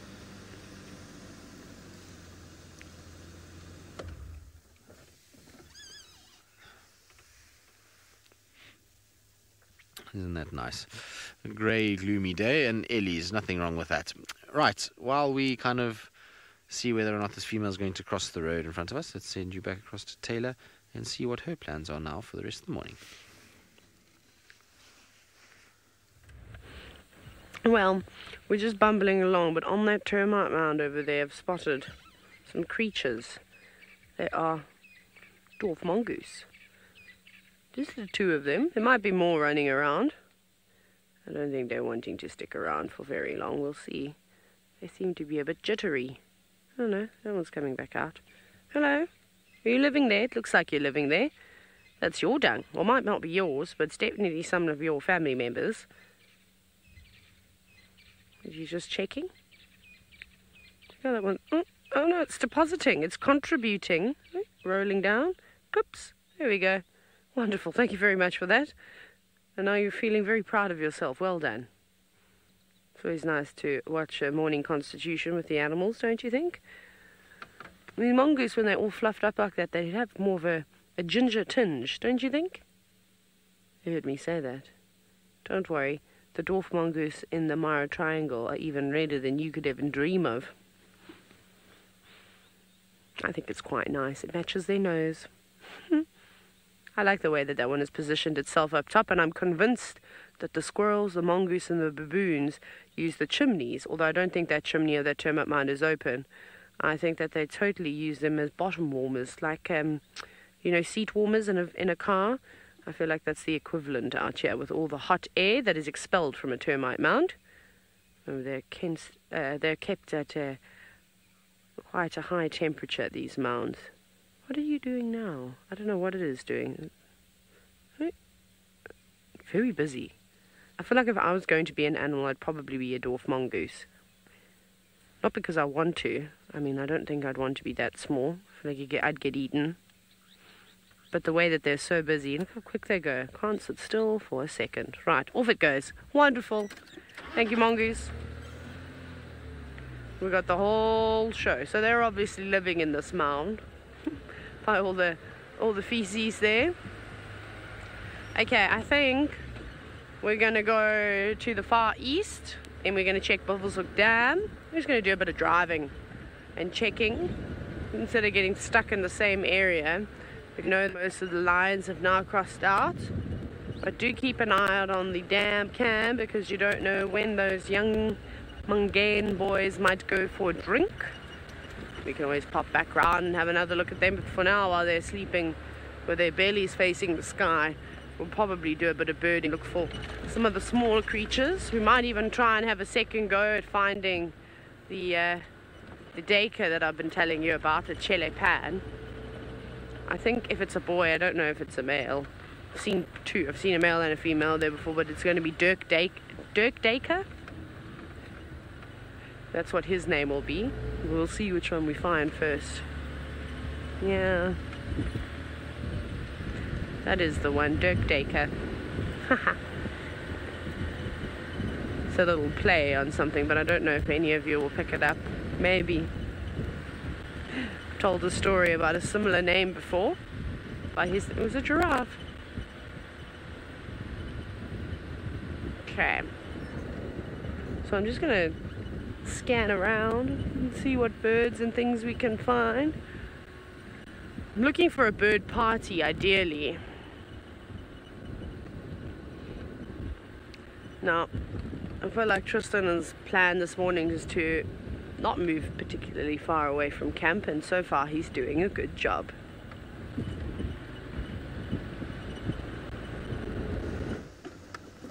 Indeed, Taylor. There's no reason to. There's a beautiful big herd of ellies, and so I'm just going to spend some time with them and see what they get up to, and hopefully it will be a nice kind of chilled morning with these guys, and you never know what they lead you to. Maybe something else arrives with the ellies and we get something really cool out of it. But let's just try and squeeze in here, because the ellies are all kind of coming in this direction.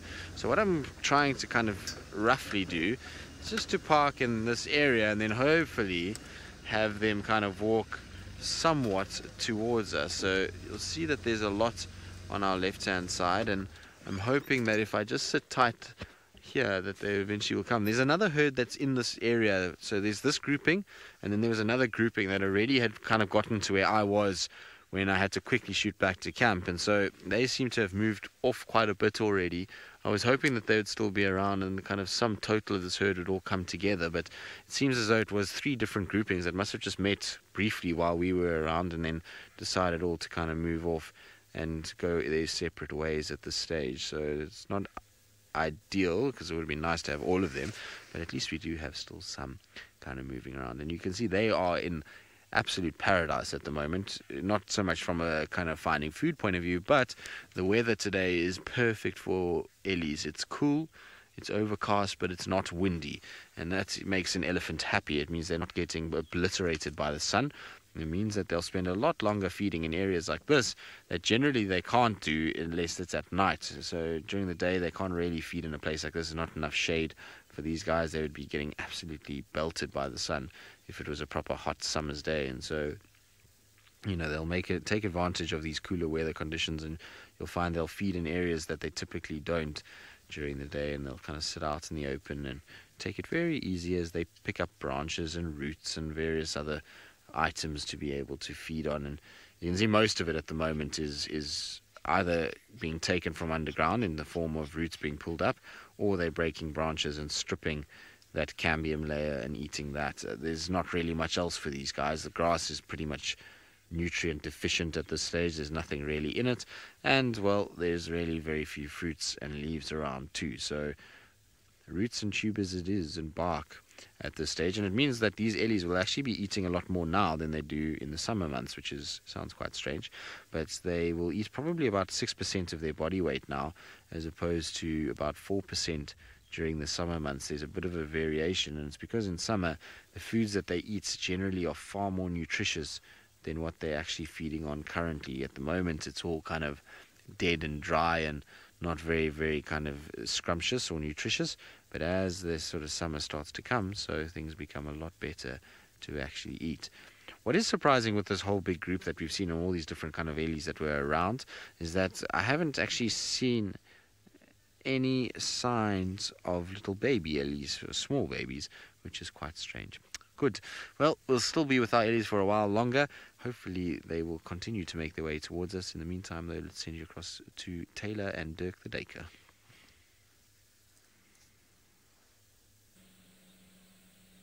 Yes, we've managed to find Dirk, although we've had to park about 30,000 kilometers away from him so he doesn't run away.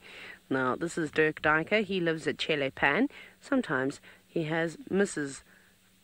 Dacre, I suppose, tomato, whichever way you prefer to say it. Now, He hasn't come out to get a drink because there is no water there.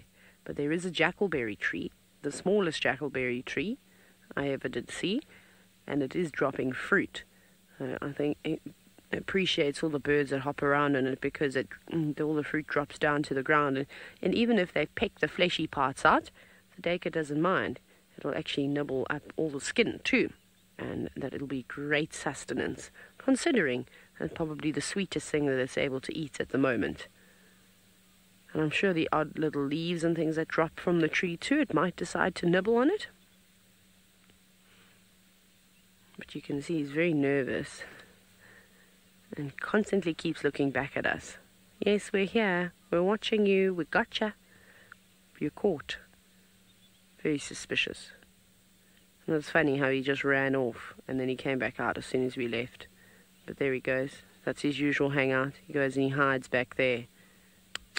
Now everyone's seen you do it. Lauren, that's actually just a tuft of hair that's between their horns. They've got a bit of a mohawk going on. Very spiky hair. You'll see that with both the males and females. I'm going to just stop because it looks like there's an array of birds in this jackalberry tree. Dirk is still just walking to the back there, so I'll just stop here.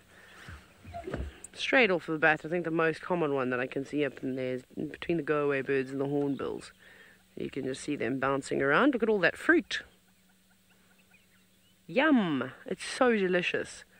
And I remember just before I went to Kenya to do the Gauntlet series with Nat Geo Wild, I did a bushwalk here and we were trying to throw logs and things like that up into the tree. Craig, were you with me?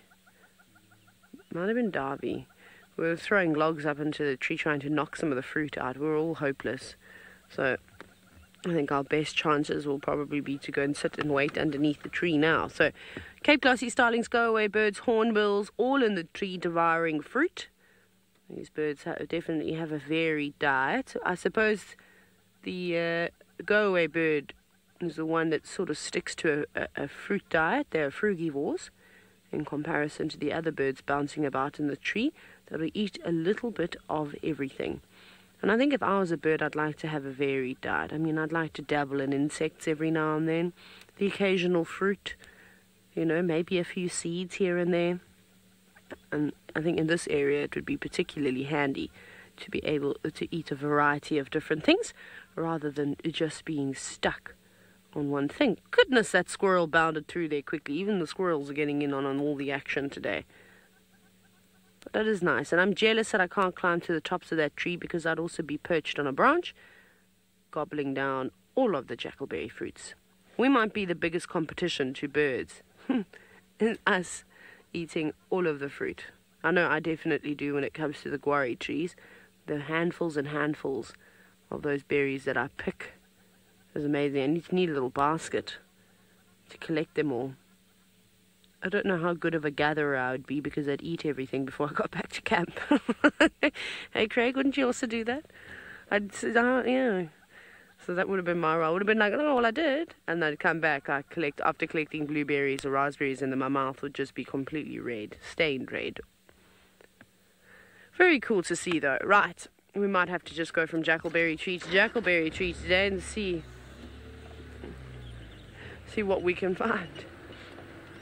Okay, we're still going to head towards Buffelshoek Dam, which means that we will definitely stop past a few jackalberry trees on the way. If we go back to Tristan, who has not even moved an inch.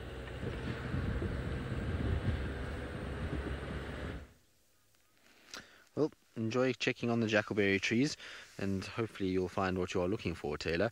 Now, we're sitting with these ellies, and we have an update that there are monkeys and bushbuck alarm calling at the camp.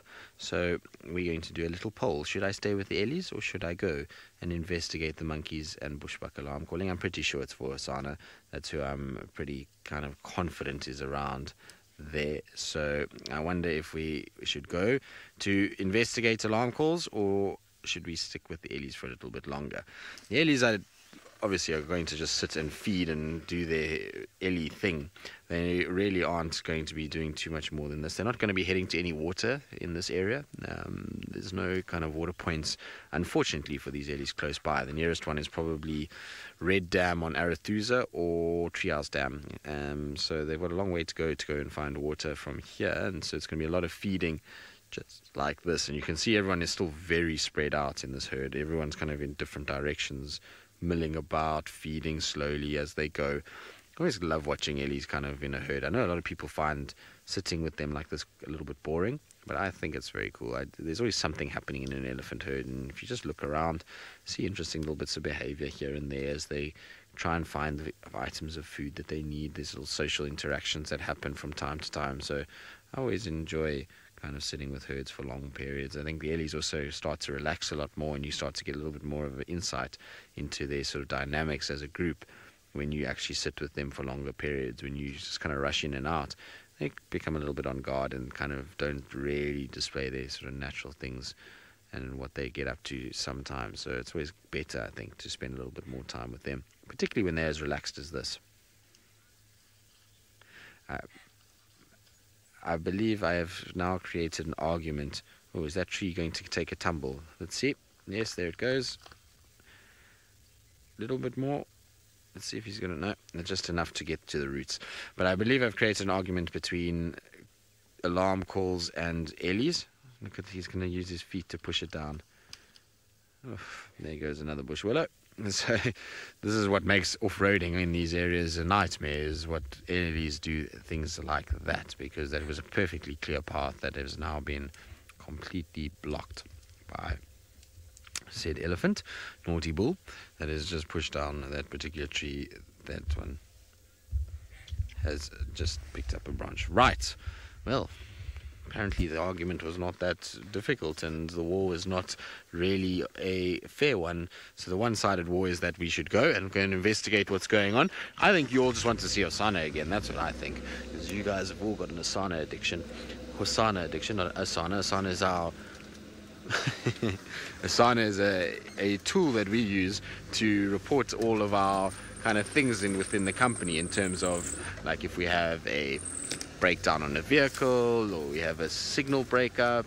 So not Asana. None of you are addicted to Asana like we are, because we have to be addicted to Asana, but you all have a Hosana addiction.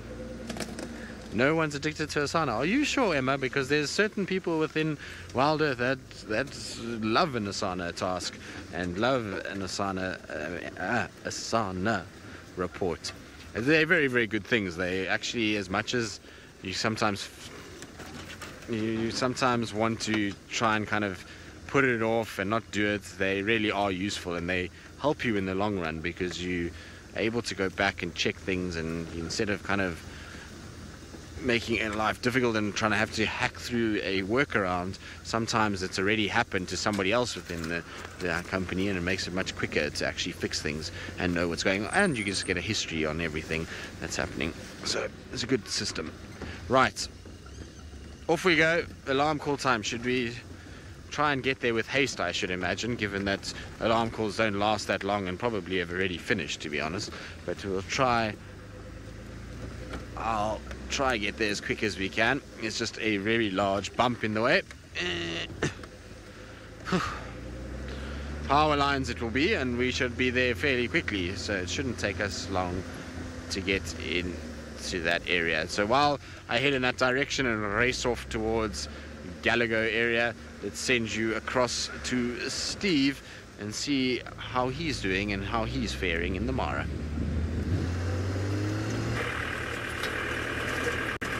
Thanks, Tristan. Good luck following up on the alarm calls. Monkeys are quite reliable. Well, we had a little bit of communication error just down the valley here, unfortunately. Couldn't hear anything. But we found that small family of jackal that were just milling around underneath the tree, termite mound. Very nice to see. Got a feeling it's the same family we saw the other day. Well, not yesterday, but the last time we were in this area, because they weren't far from where we are here. Unfortunately, though, we just didn't have the communications at the time, so I'm sorry about that, folks. The gremlins out here are real. But they moved off into the long grass. Actually, it was interesting. They started following a lone zebra. I think maybe just out of interest's sake. Following him and smelling where he defecated and where he urinated, and maybe they were trying to get some nutrients from his fresh dung. Hard to say.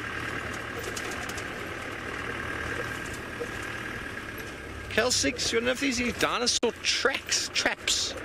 I have no idea. Actually, I'm sure there might be. I think a lot of the deposits would have happened after the dinosaurs had passed away. So there's a good chance that everything would be covered up. But you do find down in South Africa, you find fossils of dinosaurs. You find a lot of fossils in South Africa on the sort of sedimentary rocks where the rock is a little bit harder and it's been deposited on top of where the fossils obviously were deposited. Here in these plains, well, it's quite moving, quite shifting. I'm not sure if there's been any dinosaur fossil records, but I wouldn't be surprised. I wouldn't be surprised. This is where we found this jackal. Is it? James, we were a little bit further the other day.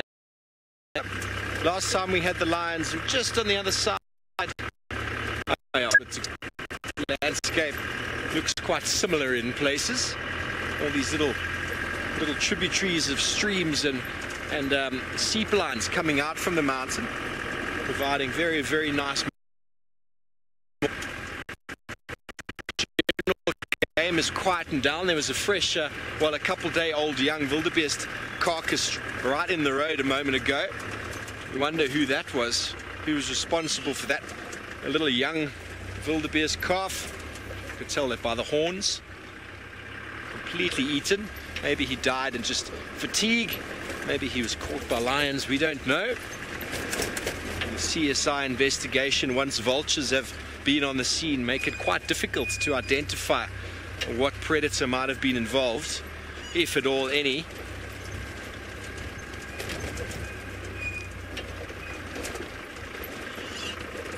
Okay, well, while we navigate this very rough little area that the basalt has created, let's go back to Taylor, who I think is also trying to navigate her way around.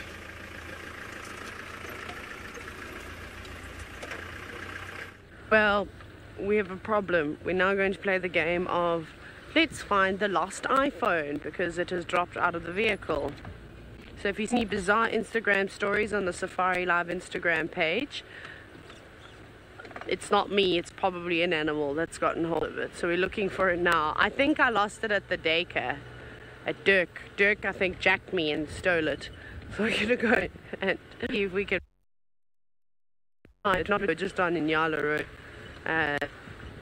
Inyala Road South, and then I was excited to, I was going to actually take a video entering roads because it's pretty a lot. When I had this, my other jacket, I think it may have been, but I think it's dropped. Oh well, needing a new phone anyway. It's just a step that it's happened now. I need to find, yeah, let's see if anyone's accidentally also driven over it. I mean,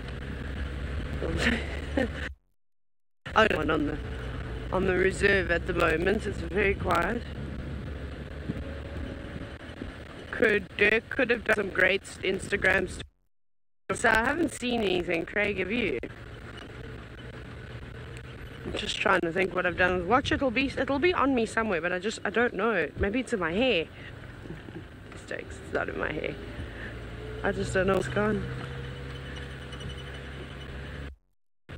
We're approaching the city of Dirk,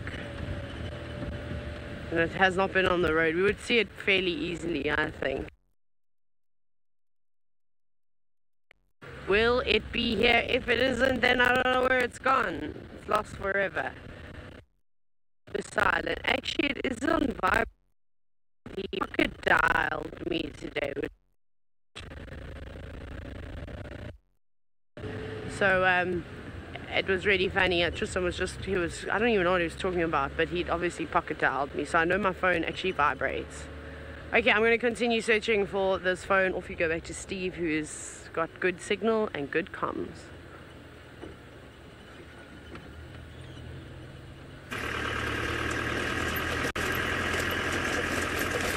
We do. We have signal.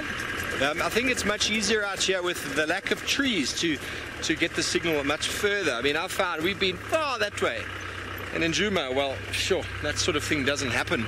A little bit of a slope or too many trees and all absorbs the signal down there. Winter being the best time of year for the lack of leaves. But unfortunately this morning, a few little dead spots there. But don't worry, we are still here. Still on our search. Not far away on the other side of this little valley is where we had the mating pair, Kinky Tail, that Aldonio Payak male last week. Last week already. Wow. Time is flying. So we just come up onto the top here, see what we can see. Beautiful thing about this landscape is that you can see very fast. Every now and again it's important to, as I've said before, to stop, pull out the binoculars and have a little scan. Well, when we were with that mating pair last week, I think it was Wednesday, might have been Tuesday, we were with the two lioness, and two of them moved off up onto these hills up here. One went around that way and one went around the other way. Both, one showing sucker marks, one showing fresh signs of pregnancy. But who knows, maybe we'll be lucky, but it seems like Tristan has managed to be successful this morning with his alarm calls.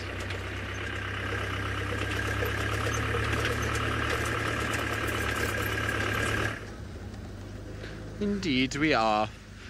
Somewhere just beyond this little mound should be what we are looking for. Yes, there it is. Just strolling off and ambling off into the distance is the spotty bum of little Hosana Cat. So he's kind of moving around in his usual haunt between Gallagher. It seems like he's heading in a slightly different route. He normally kind of heads towards the dam in front of camp, so we're Telepan, but he's actually scent marking his way a little bit more to the sort of east at the moment. But he is literally spraying every single bush that he can at the moment. Don't know what's gotten into him. He's kind of frenzied in his marking. Maybe this is him now starting to kind of assert himself. Who knows? It's going to be quite interesting to see how this all works. But we're going to try and keep up with him and try and see if he's going to allow us to sort of keep up with him. Where he's walking is generally should be okay. It shouldn't be too hectic to kind of follow him for now. But if he cuts a little bit further to the east, it can get a bit tricky. Anisha, you say yay, a leopard? Yes, I think anybody would be like that. Leopards are the best things. I know some people maybe get tired of the fact that we just follow leopards around all day long, but I don't. I'm afraid it's my favorite part of my job is that I get to spend so much time with leopards every single day. I absolutely love kind of following these guys around, particularly this crazy character, because he gets up to all kinds of things and he's highly entertaining when he does. So it's very cool to kind of have him around, and we get very spoilt by having leopards like Hosana in these areas that allow us to kind of get these crazy views of them. Now, of course, if I could actually catch up with him, we would be able to see him, but he's moving quite quickly, so a lot faster than I first thought. But there we go. We've caught up now. Go up onto the mound. Are you going to go up onto the mound? No. No mound for Hosana this. Carol, indeed. So scent marking comes first, and then sawing will be the next big milestone in Hosana's development as a leopard. There we go. Hello, boy. Are you just on a mission of your own today? This is kind of seems as though he's very busy this morning. He's walking quite quickly around. But yes, so sawing would be the next kind of big milestone as a male leopard, followed by mating. Those will be the next kind of things. And then once he's got sawing, mating, and scent marking down, that's pretty much him as a male leopard and hopefully establishing himself as a territorial male in an area. Now, it's going to be interesting the response that Tingana has to all of this marking. He might just be kind of fine with it for now, but I doubt it's going to last long.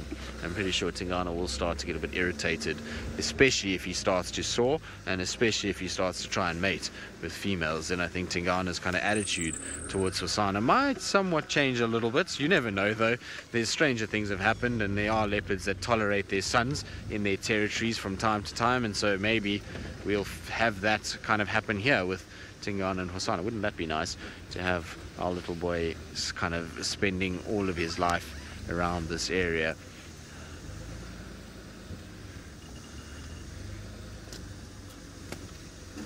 Karen, no idea. I mean, this is the beauty of being out in a wilderness area. He's stalking Nyala. I can see the Nyalas on our right hand side now, actually. So that's the beauty of being out here. Sometimes we just don't know the answers to these things. We can speculate and we can think and we can kind of come up with some theories, but in the end of the day, there's the Nyalas there that he's watching at the moment. At the end of the day, we don't really know what's going to happen. We don't know whether or not, he's going to get chased away, if maybe Tingana's going to get upset. He's not going to get anywhere near these Nyala. The dwarf mongoose are shouting at him, if you can hear it. That's why his tail is up, and wouldn't be surprised we hear a Nyala bark fairly shortly too.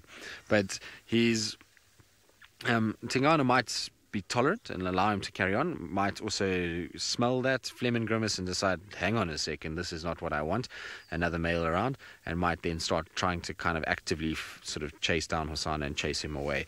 We don't know, but so far the interactions between them have been completely civil, even though they have been on carcasses together and through various different things. Now, Hosana, you've missed the boat here, I'm afraid, boy. You can see he's trying to sneak around these Nyala now, but the Nyala are watching in this direction. So I'm pretty sure we're going to hear a bark shortly. There we go. You can hear them barking already. He's going to lift his tail and say to everyone, I'm not hunting you. Stop shouting at me. Squirrels are alarm calling. Hosana, you've not been stealthy in this approach, but there is more marking, as you can see, head rubbing, urine spraying. It's almost every bush that he's doing it on at the moment, so it's I don't know if it's just a new thing for him and he's just kind of loving the fact that he can pee everywhere, or if it's maybe, the testosterone is starting to actually kind of push through.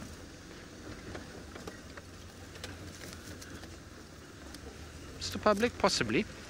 Being on his own early might have accelerated the fact that he's trying to start kind of he's starting to show dominant behavior.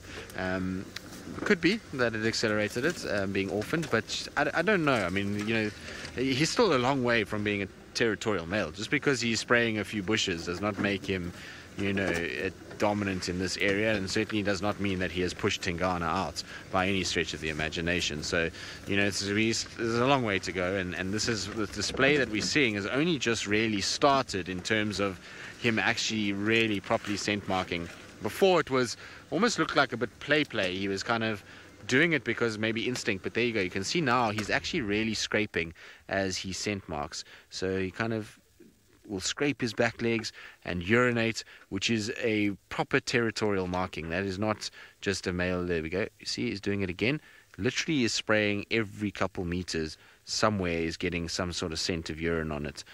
And lots of Nyalas just barking around him as well. But let's follow him before he disappears over the ridge. Luckily, he took us on a very nice route through this drainage line, because had he gone in a different direction...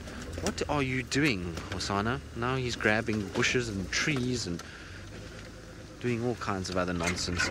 Let's see, is he going to go up? He's definitely looking up as if he wants to go. No, he's decided he's going to walk that way. I thought he might head towards the dam. On this pathway would have taken him back towards the dam cam, but he's now turned again and is going the opposite direction. So I don't know where he's off to at the moment, but seems to have a plan in mind and seems to be taking us for the ride at this stage. He's not too sort of stressed about... Ooh, sorry, Darby. Just trying to figure out where I'm actually going to go here, because I suppose the best way would be through here, but there's a bit of a stump there. Right, now we traded in our Ellies for Hosana, but it sounds like Steve up in the Mara has got Ellies of his own, so let's send you off to them.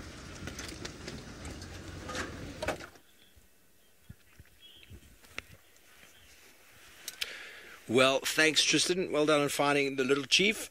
We have indeed found a nice, beautiful breeding herd of elephant on the base of the escarpment here, feeding on a number of acacia-type plants. I'm not 100% sure which ones they are from here. They do enjoy acacias. I wonder if there's any ants on those acacias that are trying to repel the elephant's feeding behavior. They'll definitely be able to pick up on the pheromones produced by those ants, if there are indeed there. Then really, how much damage can an ant cause to an elephant, you'd wonder. The boisterous youngsters in the morning.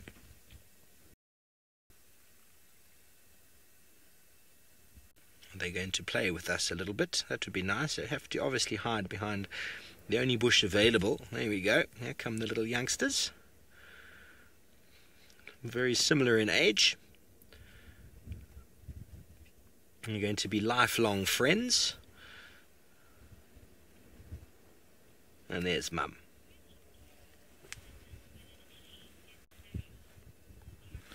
Karen, well, elephants at the age of 45 do get their last set of molars that come through, and then that set of molars then needs to last them for the rest of their life. So essentially what happens is that last set of molars, eventually by the time they reach 55, 60, even 65, they wear down to a point where they really don't break down the food or grind down the food at all. And what happens slowly but surely over time is that the elephant loses condition, and eventually they die. It's just a very slow sort of form of starvation, but it's a reason why you'll get old elephants often spending their last few years of their life very close to water, very along riverine areas where the vegetation is quite soft. It's easier to chew. And that brings us to the point that a lot of people have made in the past of elephant graveyards. They wonder, wow, elephant graveyards, is there really such a thing? But what essentially happens is that because old elephants move to watercourses where the vegetation is easier to feed on, when you're starving, you're going to go somewhere that you can feed. And so eventually that animal will pass away along a river. And in Africa, invariably, these very strong, either perennial or ephemeral sort of river sources will flood from time to time. And as a river moves, as you've probably seen, it'll pick up deposits, logs, bones, anything that might be along the river course, and they'll deposit it on a bend or a corner in the river. And so early settlers to the African continent found enormous amounts of sort of elephant carcasses or bones sort of in corners or in sort of lees of rivers. And they thought, wow, these elephants must come here to die as a graveyard. But essentially all it is somewhere along the river course that animal has perished, and their bones have been collected due to flood waters, which happen every few years or so. But what is true about elephants is they will visit the site or the death place of one of their individuals, and they will visit it from year in and year out. There's really something quite special. I think Taylor or Tristan was with a few elephants the other day that visited that elephant carcass not far from Twin Dams, where an individual was killed earlier this year. And it's very, very awesome to see the behavior that they play out when they do visit. There's definitely a mourning, there's definitely a remembrance going on. They definitely are getting partnered together with the animal, pick up the bones, move it around, sniff it. Because they're long-lived animals, they know each other. As I spoke about those two youngsters we saw in the beginning, I said they'll be lifelong friends. Well, they form a bond with each other, and they know each other intimately. And when one of them die, well, they often pay respect. That's why we refer to elephants as sentient beings. They show very similar sort of behavioral patterns to people. There's not many other animals I know of that practice such a mourning. I can't think of any that do offhand on the African continent. Possibly certain apes do. But year in and year out, elephants will visit as a sign of respect a fallen comrade. But for now, it is time for feeding. They have descended the escarpment there. I'm not sure where they've come from, but they're moving ever steadily east along the base, feeding on the grass, and every now and again, I'm sure, munching on one of the acacias. We don't see as much destruction here as we do down in the Kruger National Park, but bearing in mind there is lots of good grazing at the moment. I'm sure as time goes on and as the grazing diminishes, the trees will take more of a brunt of the damage. But back down to an animal who likes to spend some time in trees himself.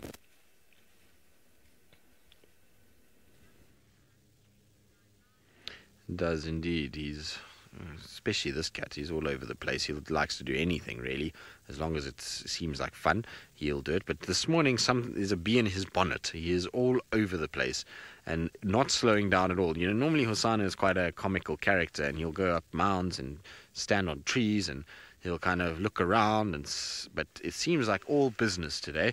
He's moving quickly. As you can see, he's kind of leaving us for dead at this stage. He's just kind of walking so fast, and he marks every now and then, but is something on his mind as to where he wants to be and what he wants to achieve in this morning's walk. Maybe this is the start of him being patrolling and actually doing a patrol, which would be how most male leopards would walk. When they're kind of patrolling, they walk fast, they mark a lot. So maybe that's what he's actually starting to do for the first time. Who knows? Only time will tell if that is the case, but I can tell you that he's moving quicker than he normally does. Normally he just kind of ambles along, but today he's going quicker. Shemama, I suppose to a degree, Hosanna's doesn't have a very pungent kind of popcorny smell yet. It's not to say that it won't get like that, but at the moment it doesn't really smell that strongly. You can smell it a little bit, but not hugely. Hosanna, every time I stop, you start walking again. He's being a handful today. In his face maybe for 2 seconds, so we'll try and kind of catch up with him again. But he definitely doesn't have the same kind of pungent smell that you get from Tundi and Tingana. So maybe, yes, maybe as dominance comes through, you know, it starts to be a little bit more pungent, and that allows, you know, other leopards to smell it for longer periods, and so the scent mark becomes better. But definitely his scent mark, unless he's just been scent marking so much this morning that you can't smell too much anymore. I mean, there's a slight kind of hint of that kind of buttery popcorn smell, but definitely not as strong as when Tingana does it. Tingana's is kind of gets right into your nostrils when you're following him like this, and he scent marks as much as what Hosanna's been doing. So a little bit different. Maybe also just a different type. Maybe Hosanna's is not going to be as pungent as life goes on, but I would imagine as they get older and more territorial, so the chemical compound in theirs needs to be stronger, and that therefore will kind of keep others away. Right, now I'm going to try and see if I can keep up with him. Where he's going is going to be almost impossible, but while I do that, let's send you back across to Taylor, who's got, well, one of Africa's other iconic animals.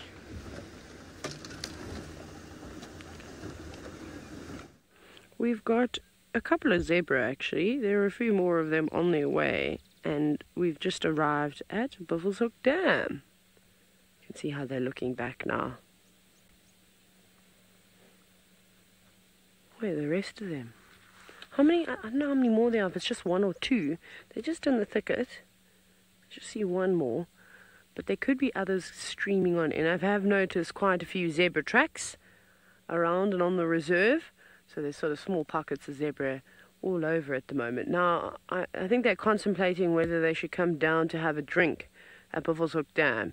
But they're not the quickest when it comes to making a decision at a watering hole, which I suppose is a good anti-predatory tactic. As you don't want to make a mistake. You see, look how anxious they are. Stopping, staring, looking around first before making their descent. And normally it's a big stallion that will lead the group on down.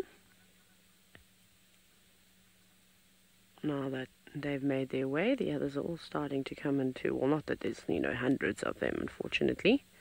Just a couple. But beautiful nonetheless. There goes the next one, making its way down. Easy does it now.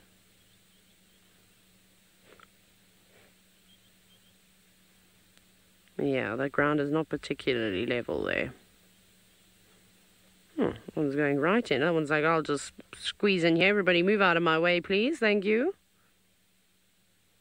Yep, sounds like a zebra. And then the last one is coming on in. Karen, no, I haven't seen any crocodiles around here at Buffelshoek Dam. They'd be fairly easy to spot as well. So none that these zebra really need to be afraid of. I think they'll be okay. I think what they were more worried about was maybe lions and things just waiting for them. but it seems as though they are in luck, as I have not seen any of the big cats around here, not even any footprints or anything like that. So perfect opportunity for them to come and drink in peace. But still looking around, listening, making sure that they aren't being watched.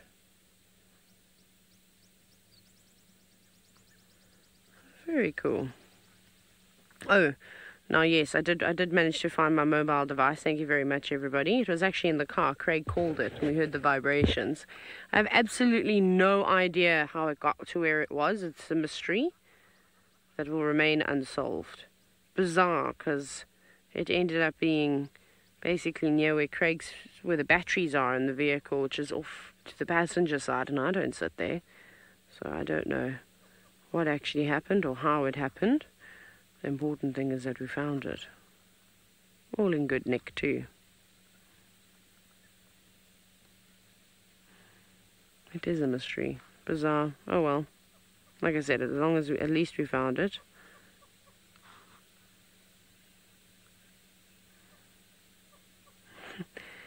No, Mr. Public, I don't think that zebra squeezed in the middle for protection. I just think it looked like a male, squeezed in just because he's a male and they're just going to push on through and just show his dominance. Just because he's a zebra, really. They tend to do that sometimes. They act all bossy and boisterous. There's a beautiful reflection, actually, down below as they stand up on the dam wall. You can see them just in the water there, which is quite cool. Oh wow, it seems as though Steve has managed to find an interesting bird. I wonder if it is a new one to his list.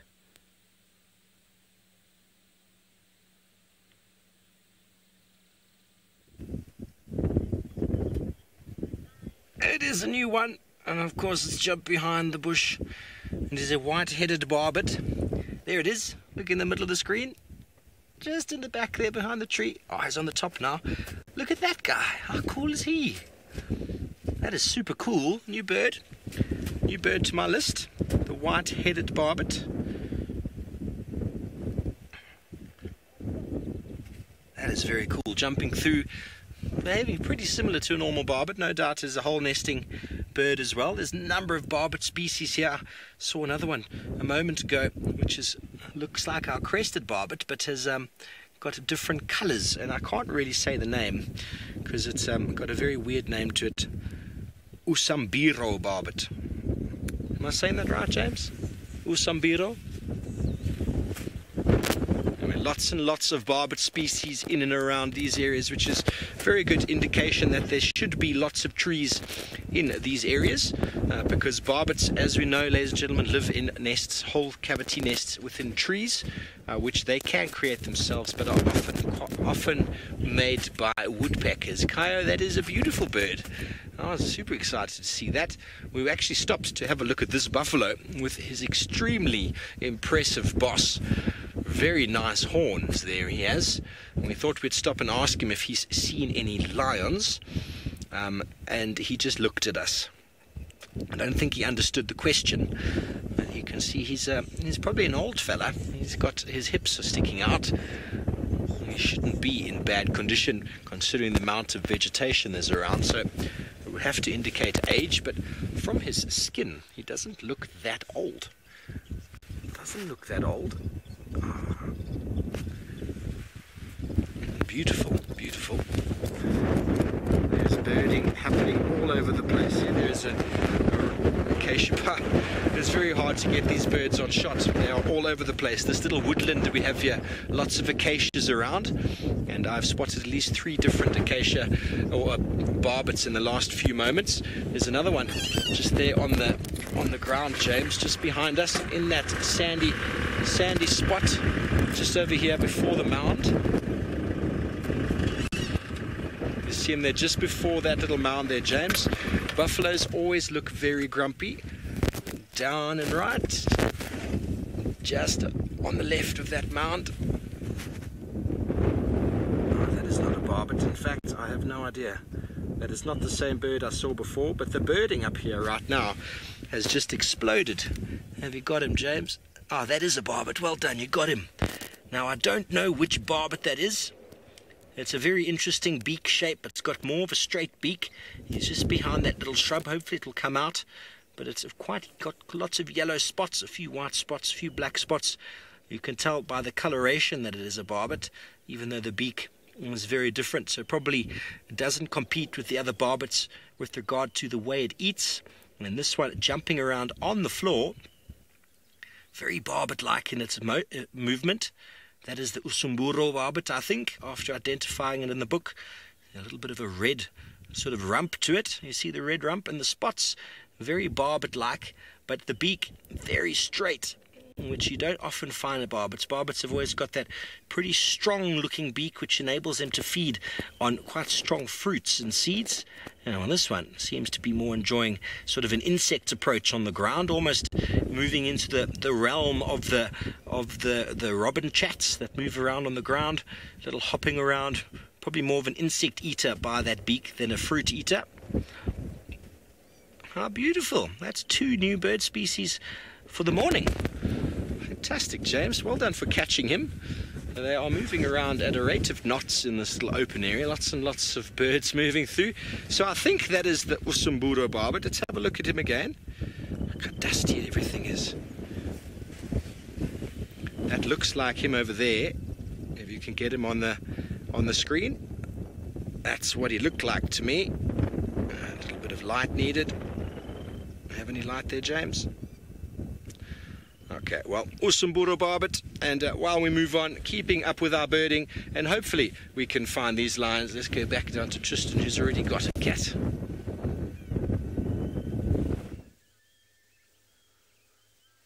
Indeed, but this is the last time we are going to see this cat, because we're not going to be able to follow him any further at this rate, unfortunately.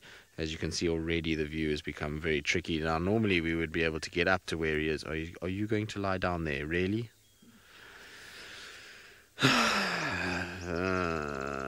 Okay. Well, normally we would have been able to go straight here, but for some reason this has either been purposely blocked off, or some animal has blocked the path right up to where it goes. So it's the only way to get to him from this side. I'm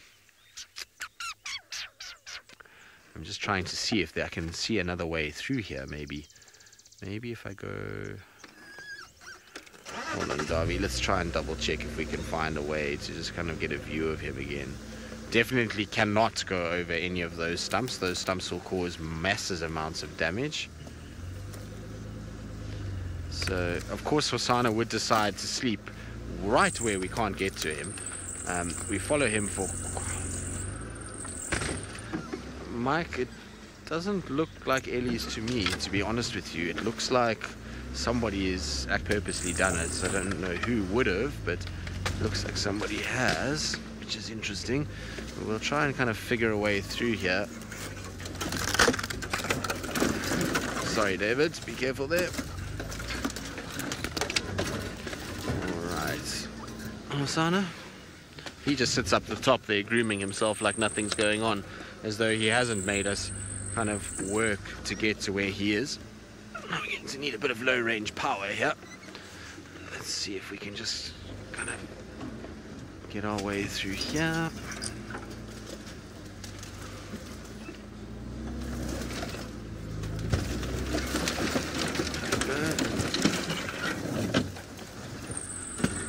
Where there's a will, there's a way. Yes, very annoying, I agree. Now, Hosana, now you're also lying in a spot that is almost impossible to get up without getting too close to you. Of course you are. Hello, boy. David? Are you alright there? He's going to make me sit with my foot on the brake now, because otherwise we're going to roll backwards. So I'm going to have to sit here the whole sighting with my foot kind of on the brake, so that our prince can have a little grooming session and lie where he wants to. And of course, there's also going to be 5 million branches in the way of where we actually wanted to see him. Yes, I'm talking to you. This is not on. Why do you have to lie here? Could you not have lay somewhere else? He's not listening today. I think this is where he's going to settle down for a little bit. I think this is kind of his little spot now. He's starting to groom himself. Look, he's just getting nice and clean. Yes, you've walked quite far, so get rid of all those ticks and mites and anything else that might potentially have gotten onto you. Groom yourself nicely. Unless, of course, something moves, then Hosanna is going to be a busy cat once again and try and kind of start chasing things. But I think he's kind of grooming himself to settle a little bit. You know, when leopards have walked a little bit and they find a place that they want to try and lie down in, this is what they do. They start to groom, they get in between the toes, they get along the legs, they just make sure that their entire coat is cleaned up. All the loose fur that potentially has been disturbed by moving about is all then kind of brushed out, and they just make sure that they're really kind of ready for a good nap. So I don't think he's going to be moving too much further, which is nice for us, because hopefully I can get into a better position where I can actually, oh, nice.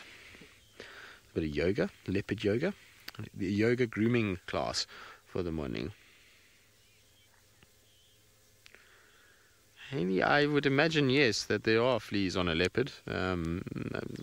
Unfortunately, they don't get treated for it, so pretty sure that there is the odd flea on there. In fact, I'm 99% sure that they have fleas every now and then. It's probably managed quite a bit because they are probably one of the cleaner cats. They groom themselves all the time and make sure that they try and kind of keep everything as clean as possible. But living out here, I would imagine that they're just unavoidable to get a flea every now and then.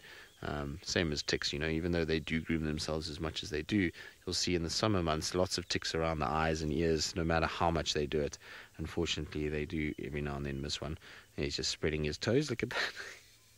You are another story, Hosanna. That is how you make sure that all toes are nice and clean and well groomed, is you spread them as much as possible. So if you wanted to see what Hosanna's pad looks like, there we go. It's a perfect prime example of how his feet look. Very cool. Boy, are you now satisfied that you clean? Spare cat, yes, just like your house cat, exactly, is very much like that at times, is Hosanna. He has these kind of things about him that often make him very much kind of the same as house cats, little antics that he gets up to, and he's definitely got certain moves that are indicative of house cats, that is for sure. But he's going to take it easy. It's a nice spot for him, actually, nice and kind of sheltered in here. It's a perfect little area for him to spend the day.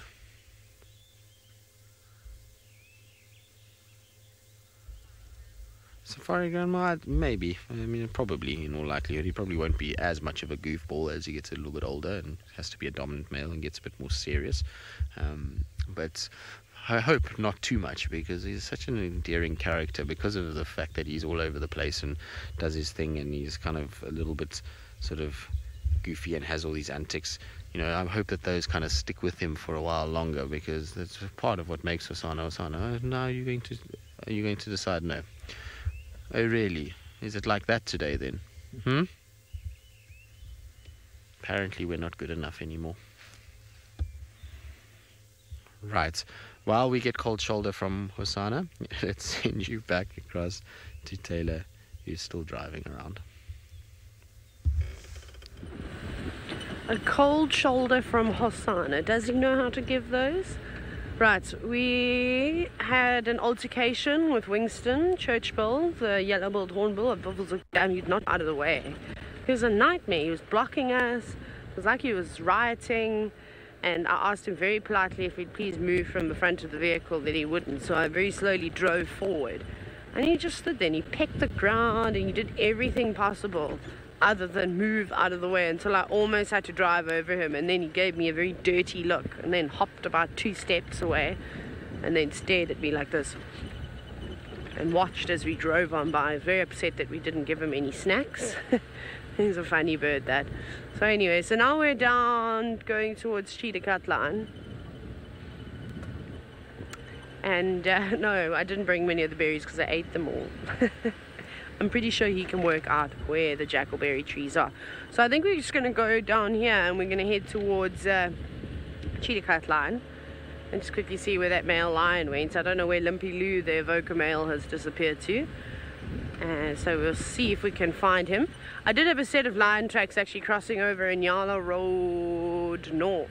I don't know if it was, I just saw one set of tracks. Maybe it was him. They were big male lion tracks. So we could always head back around there eventually. I just wanted to do a quick sort of scan, obviously to give us any hope for this afternoon.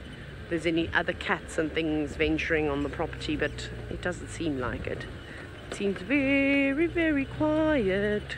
This is a great day for movies. I hope it stays overcast the whole day.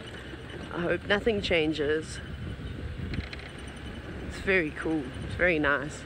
Oh, hang on. I'm just gonna reverse because there's a lilac-breasted roller. It's very glary. You're probably only going to get a silhouetted lilac-breasted roller because there it sits, and the light is not particularly great. Just perched up on a lonely tree, which is kind of the perfect spot for a lilac-breasted roller to sit and watch and wait for insects. But lilac-breasted roller, I don't know if you're going to see the grasshoppers from up there because they're very small. So perhaps if you sit down on a lower branch, you'll be able to catch yourself a few grasshoppers. Or maybe it's already filled with grasshoppers. We could have been late to the party. Also a whole lot of magpie shrikes and African grey hornbills making noise at the moment.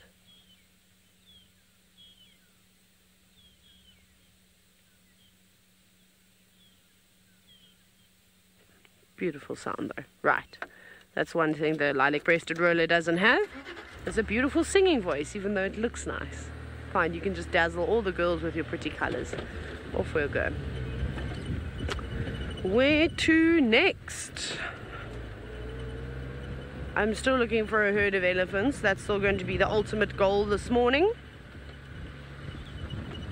Might go relocate on that herd that Tristan had a little bit earlier and see what's up that side.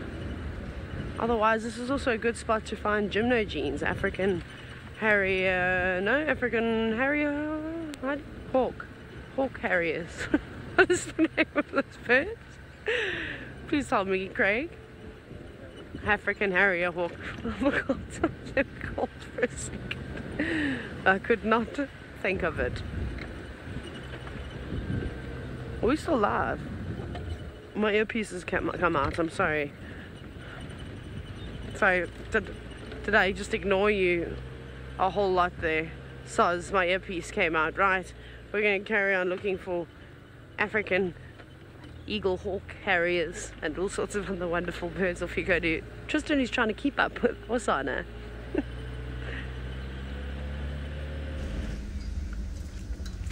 Well, Hosanna went absolutely flat and sleeping, and then all of a sudden, out of nowhere, we were quiet, we were just sitting there, he was fast asleep, and then just shot up like a bolt and started walking north again. So I don't know why he decided to wake up. He was sleepy and, like I say, completely flat. He had gotten into nap mode of notes, and something just triggered him to decide to get up and walk again. So we'll see now what his kind of general direction is going to be, but it looks like he's coming north a little bit.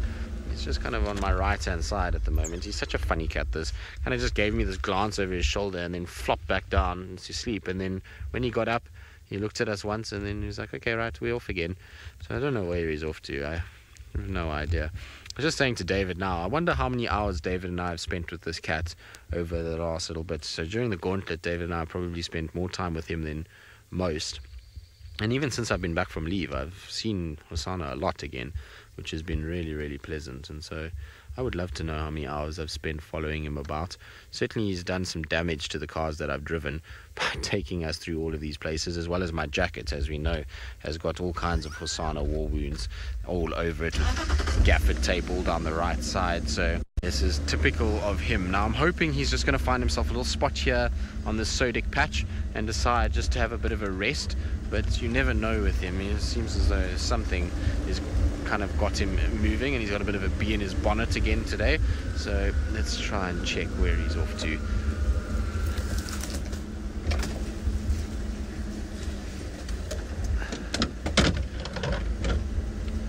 So Anna Marie, yes, Shadulu is mating with Hukamuri. They had a crazy sighting of yesterday of Hukamuri mating with Tiani, and then Shadulu running in and chasing Tiani, and then Hukamuri mating with both females, and sounded like an epic morning. So she's with him somewhere around Arathusa Elephant Plains area, I think somewhere near that cut line, if I gather correctly where they were. So she's around, she's doing her thing, and I mean, it's both those females have mated with Hukamuri now for the 3rd time this year, so hopefully, you know, 3rd time's a charm, and we actually see some little cubs kind of being produced out of this. But I mean, the chances of Shadulu even bringing cubs onto the side would be very remote for now. She seems to be quite content to be mostly in the west and then come in here every now and then, but not that often these days. Since Hukamuri has not really been moving in here, she's also kind of stopped, and that's pretty much how we, you know, what we saw with Tandi. When Tingana just stopped moving around here, Tandi also disappeared and moved to kind of match his territory so that she can keep her cubs safe. And I'd imagine it's the exact same with Shadulu. She's not moving here anymore because Hukamuri is not moving here. What amazes me, though, is that Tingana has not somehow lured Shadulu into this area. What are you looking at, Hosana? Have you spotted something? The way he's walking is as though he's seen something. I don't see anything myself. I can't see any signs of impalas or anything like that, so I don't know. Maybe a little scrub hair or something. Or he's just being curious. Is this where you want to sleep, boy? I don't even think you know what you want to do at this stage. I'm going to spray again. When in doubt, scent mark. That's his new motto. So, let's see where he's off to now. Busy boy today. Right, let's see where Hosana ends up. He's still moving, he's still kind of going, so I'm going to keep following him. While I do that, though, let's send you across to Steve, who's got a different type of animal that also eats meat. The open plains of the savannah are littered with carcasses. There are a number of wildebeest youngsters or carcasses spread out throughout the plains, and here is a few of the cleaning up specialists. Interesting to be able to compare the size between these lappet-faced vultures with their enormous beak, and we can come back and see the lappet-faced there next to the whiteback and the Rupel's vulture. And you can see the lappet-faced in the middle, Rupel's on the left, and whiteback on the right. So quite a big difference in size out here, and there the vulture on the right seems to be feeding on a hip bone or something. A number of carcasses strewn over the plains here. This is a sausage tree area, sausage tree pride area, but we spoke with a couple of the rangers. They haven't seen any lions, just the remains, it seems. Lots of hyena tracks on the ground. It's possible that these were even hyenas that killed these animals. Really difficult to say without having been here in the first place.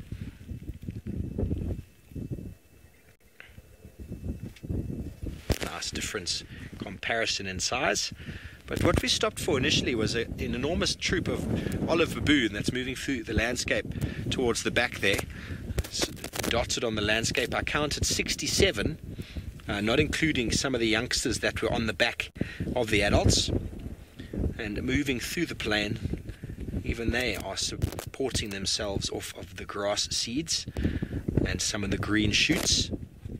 No doubt they'd be picking over buffalo dung and picking up any insects that there might be. A little bit of animosity about to happen there. It seems like one youngster is being chased.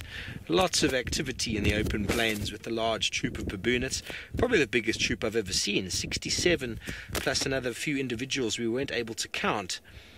But they were a little bit close at first. Now they're quite far off. It's always interesting to watch them sitting on their bottoms, feeding. What are they eating out there?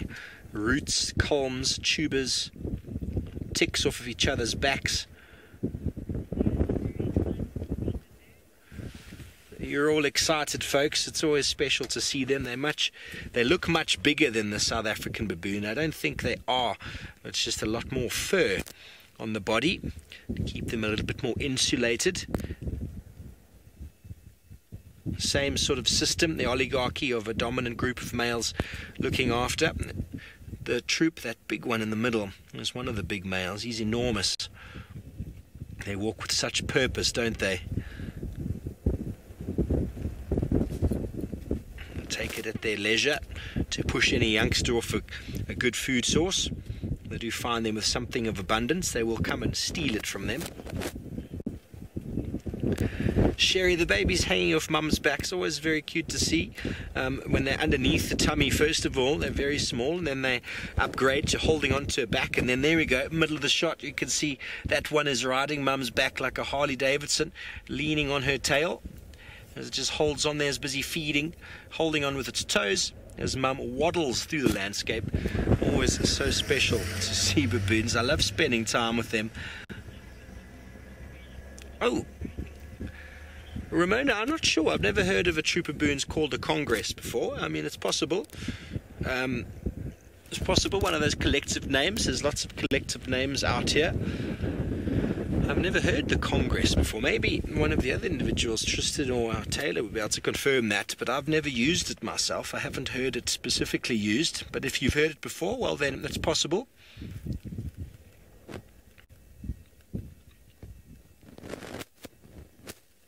It might be a derogatory term, in fact, used for certain countries. I'm not sure. I'm not going to get into that. It sounds quite debatable, in fact.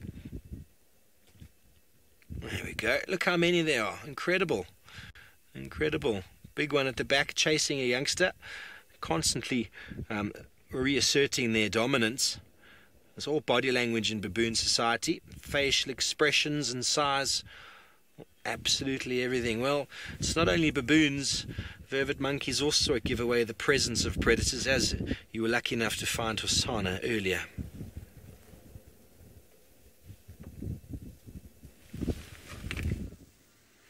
We are lucky that we get to spend as much time with him as we do, and that we can kind of follow him around. But I think that's the end of that for little Hosana. He's now decided this is where he wants to sleep for now. We'll give him 5 minutes and see whether or not that changes. But at the moment, it looks like he's quite content to lie right here and to spend his kind of morning in this little grassy patch. We're exactly where Tandi and Klalamba had that kill that he stole, the first kill he stole, way back when on that misty morning. This is exactly where we are at the moment. So he's kind of made his way into this area, was staring around for a bit, and then just decided, nope, I'm going to lie down right here and just take it very, very easy and rest and relax. And so I think this is where Hosana's little sleeping spot is for now, for the sort of morning session.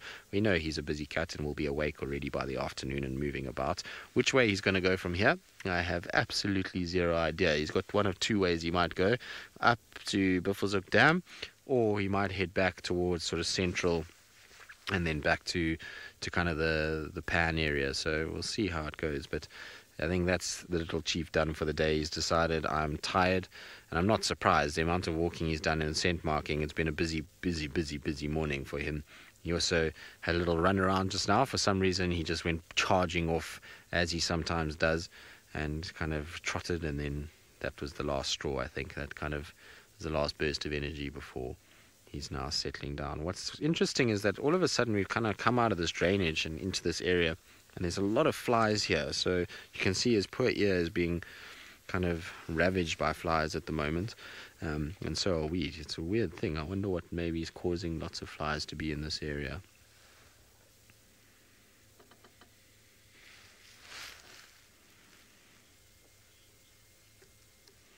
Mohammed leopards can get mange as well, so it is possible for them to get it.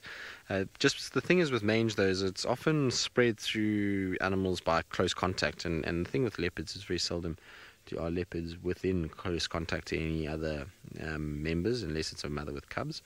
And so the chances of them kind of keeping mange is quite small.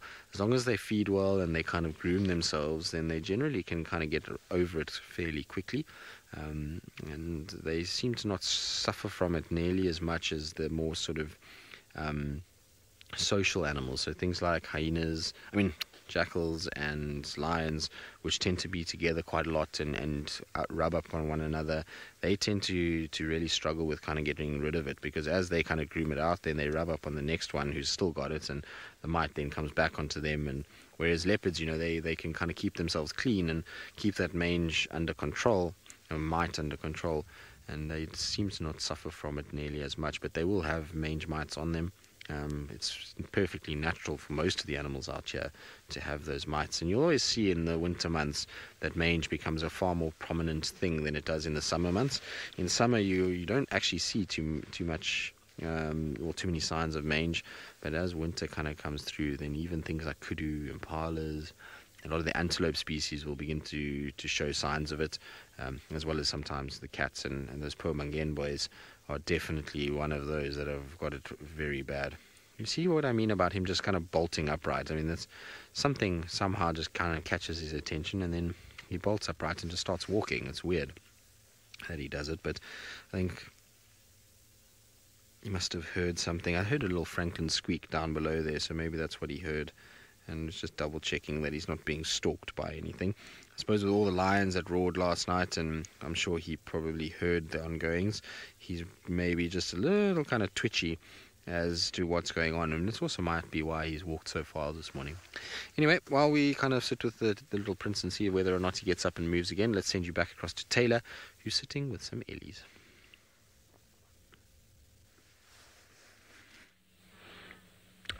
I've found the elephant bulls. There's 4 of them actually. There's the one closest to us. Ah, he's just pushing down a tree. And then the other boys are walking at the back of him. And they're on their way towards Treehouse Dam. Although they're not racing in that direction. I think they're going to stop for some snacks here and there whenever they find something. And this could be quite entertaining. I hope we get an experience, an encounter with these Ellie bulls. Not an ugly one, a nice one. Of course, nobody wants an ugly experience with an elephant. That's terrifying. But there he goes. We'll try and figure out when we get to see the others if this is part of the group that we've been seeing. And yeah, he is a beefy boy. Yeah, I suppose you could describe an elephant as beefy. He's quite small still. He's tall. He hasn't got massive tusks. I think he's still quite, he is still quite young. He's not particularly old just yet. He's still getting there. Just stopping. What have you smelt? Smelling something all around that tree. No, moving on. Maybe an animal scent marked up there. And now he's going to walk in the road and cause a roadblock. The best kind. I mean, I'd be so much happier if I was driving on my way to work in the city and everyone, you know, stopped on the road, people hooting because there was an elephant. I hope they wouldn't be hooting, but it would be quite cool if there were still wild animals roaming the streets of South Africa. It would be really epic. That still happens in Botswana, though, and occasionally in Kenya and Nairobi, which is quite funny. Every now and then the odd animal will escape from Nairobi National Park. And then Craig, look at that elephant that's just come out of the drainage line. He's brought his lunch with him.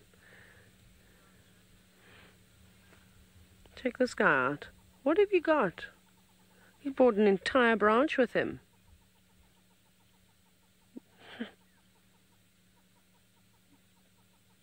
Good luck trying to navigate through that thicket. Call that padkos. Just nibbling on it. I think he's just eating the bark and chewing on it. That's quite funny though. He walked all that way. I don't know how he got through the drainage line because there's so many trees and things around it. It's not particularly easy to navigate through there. Oh, they're all so relaxed, which is really nice to see. So I think that makes maybe 5 elephant bulls. This little bachelor herd just moving around here. We will try, and once this guy in front of us moves a little bit further off the road, we'll try to squeeze past him and head towards Treehouse Dam. Douglas, oh, the walking speed of an elephant. I'm going to busk here. I have absolutely no idea if he's really strutting himself. Well, maybe if it's an elephant bull and must, and he's got that swag in his step. I'm going to guess, but maybe someone can check on the interweb for me.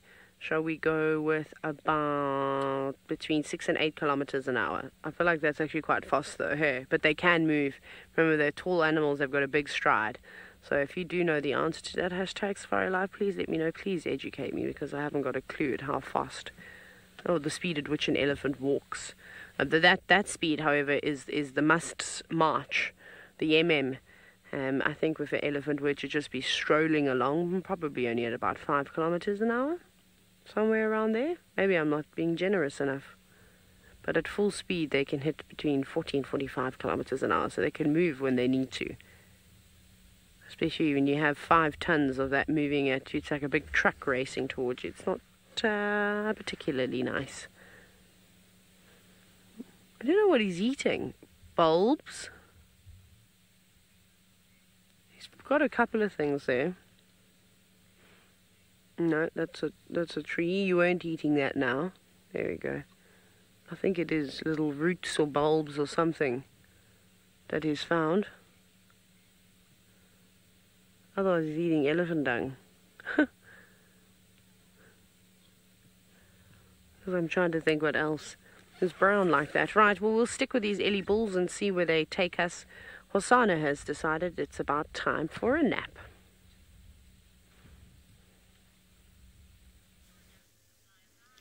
Yes, he has. He's settled right down now, so he's really not going to do too much more, I don't think. I think this is our prince's sleeping time, which is fine. He's been a delight this morning once again in terms of being able to kind of follow him about and see what he gets up to and see how his behavior is slowly but surely starting to change. He's no longer just kind of milling about at the same little waterhole, taking it easy.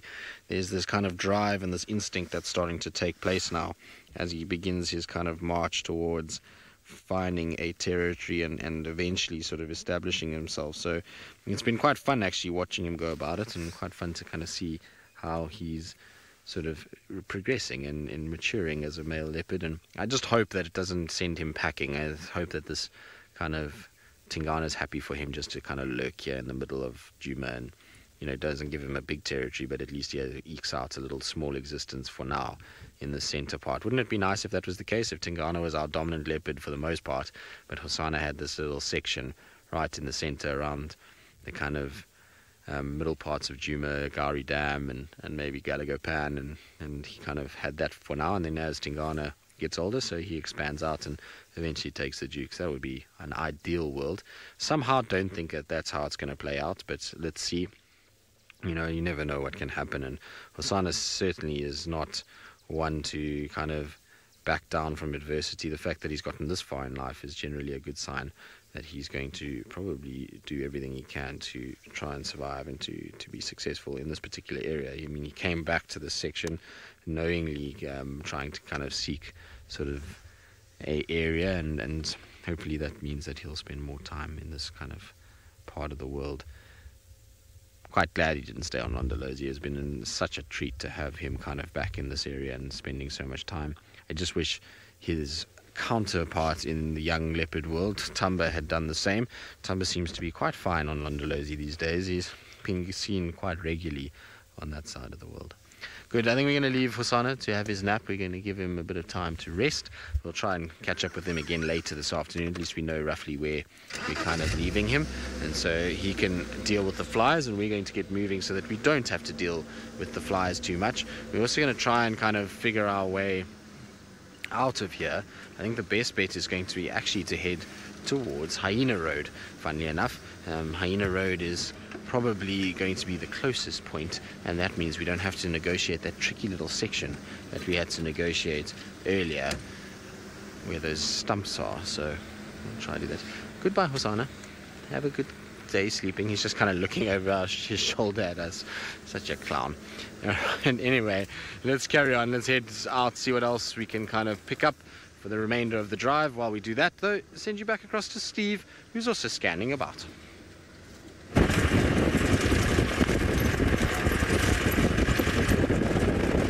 Thank you, little chief. Have a nap. Take after your dad in that regard. Well, we've had no luck on that side with lions. We've just had a chat with one of the guides who had some information further up here, somewhere on the left. There might be some, but he didn't find them himself. And what we're finding is the vultures aren't that reliable for finding lions out here. There's just so many dead animals that the vultures are just all over the place. So down in Djuma, certain vulture species are very, very accurate at finding lion or carcasses. Well, lion. So I suppose they are good at finding carcasses up here. There are plenty of them around. So it is littered with animals, littered with dead animals and vultures all over the place. So we're keeping our eyes peeled to see if maybe we can find whatever lion it is that they've indicated might be in and around somewhere here in this open plain on the left. There are some elephants. They're in the open plain. Always nice to stop and have a look at an elephant. I know you've just been with a bachelor group. Let's just move up there. That's a beautiful tusker female. See her size versus that of the wildebeest. Jono, it is such a pretty landscape, and the trees across here all the same sort of size. And I'm going to work out exactly how old majority of these trees are, because they probably, I mean, anyone seen the movie Out of Africa? I think it was made in the 70s. On our way back up the Olololo mountain range, there is the tree up there where they had the one scene out of Africa, and that tree is still there, which means that that tree is at least 40 years old, and it's pretty much the same sort of size as most of these trees you find through the landscape here. And the reason these trees haven't got too much taller is because of the limitation to the roots, as I was talking earlier about how these trees will struggle to grow in this very rich muddy soil. It often leads to them being stunted, but you don't find many trees shorter than the ones you can see now. They're all pretty much the same sort of size, and in the 60s there was an explosion of elephants in the Masai Mara, and so considering that that tree was in the Out of Africa movie, it's the same sort of size as these ones, we can probably assume they're all about the same sort of age, and the introduction of elephants, or the explosion of elephants over the Mara Plains, together with the fire, has led to the landscape we have today, which is pretty much dominated by a specific height of torchwood and shepherd's tree, and then below that, well, there's nothing apart from the few shrubs that those elephants are around feeding on, which will invariably not survive a big fire that comes through. If they do, they'll have to cope with elephants for a few more years before they can reach up and out. And you can see across the landscape all the trees are very similar sort of height. Max, you want to know how fast an elephant can run? Well, elephants don't actually run. They can walk very fast. You know those people who do those power walking with their straight legs? Well, elephants can move like that, and they can go up to 45 kilometers an hour. So it's about 20 odd miles an hour, and that is in a straight line over trees, over bushes, over anything that's in the way, really. That is at enormous speed, and they don't look like they're moving that quickly when they do it, but they can cover an enormous distance. And they've also got this very fast walk that they do when they're upset about something. The herd can cover an enormous distance in a short space of time with a similar sort of power walking motion. But because they can't bend their knees properly, they don't run, but that movement can be very, very fast. And because they're such a long animal, they can cover enormous amounts of ground with that longer straight-legged stride. So 45 kilometers, about 20 odd miles an hour. That's pretty quick. If you work it out, just to put it into perspective, ladies and gentlemen, Usain Bolt, the fastest human being in the world at the moment anyway, on a track, perfectly physical condition, with studs on a track, can run at about 33 kilometers an hour. Now work that out. Elephant 45, well, you don't have a chance, do you? That's why James Hendry, co-author of the book Never Run. Whatever you do, don't run. There's no chance you're going to get away from an elephant if it decides it's going to try and catch you. Well, elephants don't only eat grass and leaves. Sometimes they have to quench their thirst.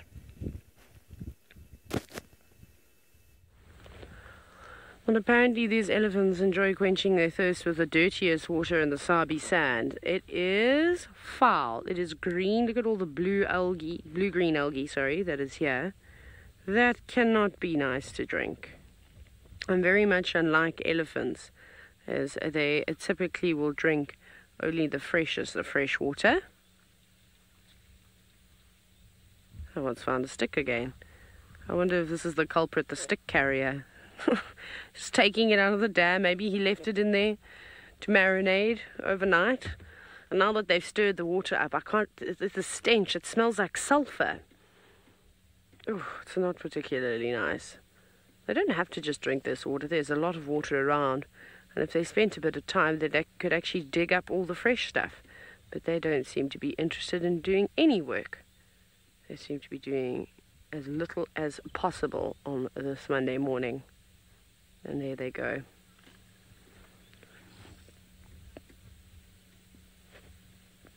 Tax? I've never heard that in my life before, that elephants don't cross trenches. Bizarre. No, I don't know if there's much truth in that. I've seen elephants crossing all sorts of things.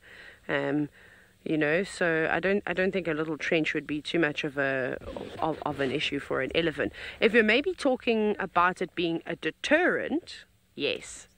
So when you're walking and say you've encountered a herd of elephants, so say a breeding herd, typically what you'd want to do if you can is kind of put a natural barrier between you and those animals. So if you have got a drainage line or a trench, perfect. Because if something does go wrong, they might be reluctant to cross it to get to you. You know, so that's exactly what it would just be a deterrent to put you in a bit of a safer spot. But I mean, if they're really angry and they wanted to, they'd cross it. I've watched videos of elephants climbing over fences, literally just lifting their legs up and going straight over the top of fences. So yeah, there's very few things that will keep an elephant in. I've seen them moving around on rocky terrain, although not as coordinated. Watch them go down seriously steep, muddy slopes, engaging all the 4x4. I've watched them going up very steep inclines in muddy conditions. So they can pretty much navigate most things. But if they go into the distance now, I like that there's 5 of them. The 5 of them are all sticking together, which is quite sweet. There's one relatively big bull, which I think is the bull that we were looking at. He seems to be the oldest, and the others are much smaller in size and quite young. So that's quite typical. The young boys are joining up at this time of the year, and on a mission they'll go. Geo, yes, of course you can recognize individual elephants. I don't recognize any of these fellas. But for example, my favorite elephant, his name is Daryl. He lives in the Sabi Sand. He lives mainly down at Sabi Earth Lodge. He's got a bell shape in his left ear. Who's left ear? Who's left ear? Yes. All right. I don't know. One of his ears. I can't remember. I haven't seen him in such a long time. He's got relatively straight tusks too. Or how about Fang, who is an elephant cow that we see occasionally. She also roams around the Sabi Sand. She comes up here. She lives down south. Her tusk curves all the way in and back towards her belly, which is quite cool. So I suppose, yes, if you can find a unique feature on an elephant, you might be able to see them again. The thing is that they're not territorial, so they don't stay in one place for very long periods of time. They're constantly on the go, always searching for food and fresh water. So that's where those boys are going. They won't be here by this afternoon, I doubt it. They look like they're going to head straight west. Maybe they'll go towards Red Dam, which is on Arathusa. I don't know if there's much water left in there, but I know I think they do pump that dam, so it might be a better opportunity for them to go and quench their thirst that side. Oh well, it was nice to spend a little bit of time with them. Still waiting for that breeding herd that will be filled with little baby elephants. That's going to be awesome. I can't wait for that. And now we start the journey home. And we'll go see what is for breakfast. Right.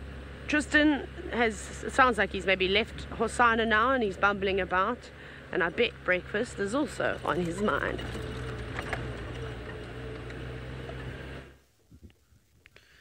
Well, we were bumbling about until we noticed a beautiful, beautiful spider. Now, I know that sounds odd to many of you, that a spider can be beautiful, but just look at the markings on this particular individual. It's got these banded legs with little bits of kind of orange and red on them, and then it's got these little pink joints at the front.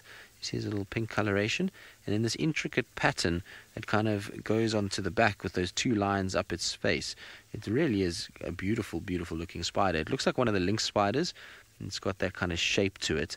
I'm not 100% sure which one it is, to be honest with you. It's the first time I've actually seen this particular spider like this. I've seen spiders that look very similar, but not this coloration, which is quite interesting. It really is a beautiful looking creature, and it's just taking it very easy at the moment. It somehow plopped onto our dashboard. How it got here, I'm not quite sure. Maybe we hit a branch or something, and that's how it ended up on there. But really is a very, very beautiful spider, that's for sure. Hello. Are you coming to say hello? Yes, you are. Quite interesting. I'm just kind of having a close look at it. It's got these beautiful kind of hairs on its legs as well that are all sensory. Yes, Ravinder, it does look like it's going to jump on me, but I'm just having a little close look at it because there's so many little details on the spider that are quite intriguing. And so hopefully it doesn't jump on my face. That'll be a bit awkward, but it's definitely kind of looking at me, that's for sure. It's got very small eyes in comparison to a lot of the other spiders that we see. You know, things like Salticidae, which are the jumping spiders, much bigger eyes than what these guys have got. I wouldn't mind, actually. It'd be quite nice to photograph this guy. He's really very, very, very pretty. Maybe try to see if I can get some images of him a little bit later. Tim, it looks like there's some translucent parts to the legs, but there's definitely like these red and orange markings as well, that I'm sure are part of just kind of warning for animals. But the leg itself, I can't see through them. It's more like they are white than they are translucent. It's interesting. And I suppose a little bit translucent, well, a little bit of it looks translucent, maybe towards the ends. But a very, very intriguing looking individual. Like I said, I've never seen one of these before. Sharon, generally colours can be a warning. In this case, I'm not quite sure, because generally when you see an animal that's warning another one that it's toxic, the coloration will typically be black and yellow, black and red, black and blue, black and green, but very vivid greens and blacks and very contrasty and punchy.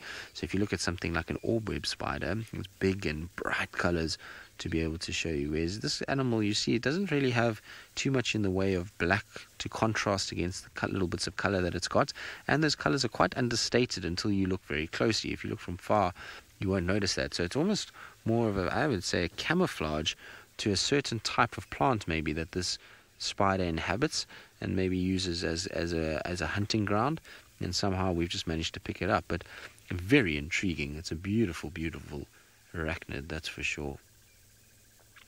It's very, very cool. So Picky, you say green lynx. Now generally the green lynxes that we see here are a lime green color uniform throughout as well as legs. So Picky, I take it you know that it is a green lynx and that you've looked at it, but I want to know from you, is it male, female, is there dimorphism between them, and whether or not it's maybe an early stage that they then start to go from there into a more green coloration, or is it just part of the lynx spider family and maybe not a green lynx and another type of lynx?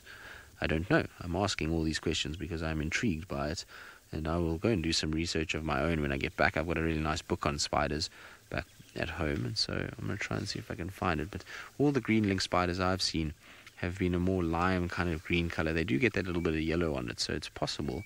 But then that makes me wonder whether, like I say, it's a early stage spider, or maybe it's a female or something like that that has got these markings. Either way, I hope it stays on the car so that I can actually kind of get some pictures of it when we get back to camp, which will be quite cool. Right, well, let's carry on. This was very, very cool to see. Well spotted, David. David was the one who saw it first, so I'm hoping it's going to stay on the dashboard as we head home and towards breakfast. And while we do that, let's send you back across to Taylor, who's still sitting with her Ellies that have already started having their breakfast. No, don't move. We found a different group. This is not the same ones. Oh, look, Craig.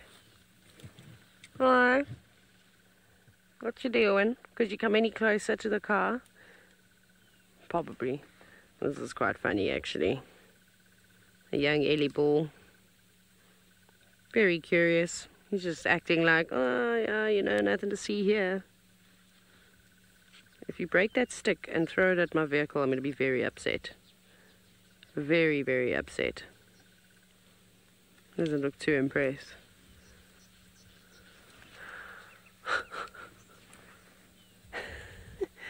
You all know that this is like my favorite thing in the whole wide world to see. Hello? Are you going to come right here? But you can't touch the car though. That is the agreement that I have with elephants. You may come up to the vehicle and you may smell around and you may have a grand old time, but you cannot touch the vehicle.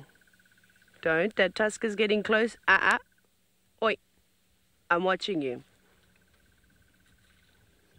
This is so cool. You're so little too. You still got a whole lot of growing to do. But he's just being curious. He's just smelling around. Very, very cool interaction to have with an elephant. Sorry, I'm just obviously have to watch this elephant. Make sure that he doesn't get too close. But a pretty amazing experience to have nonetheless. And I hope that every single one of you, I say it every single time if you ever come to Africa, that you get the opportunity.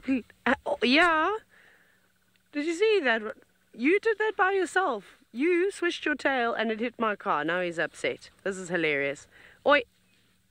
Don't you dare touch that vehicle or I'm going to shout at you and then there's going to be problems. Right, everybody? No need. Absolutely no need. Don't be rude. Right, everybody, I'm going to have a talking to with this elephant, but thank you for joining us. And it'll all happen again this afternoon on the Sunset Safari.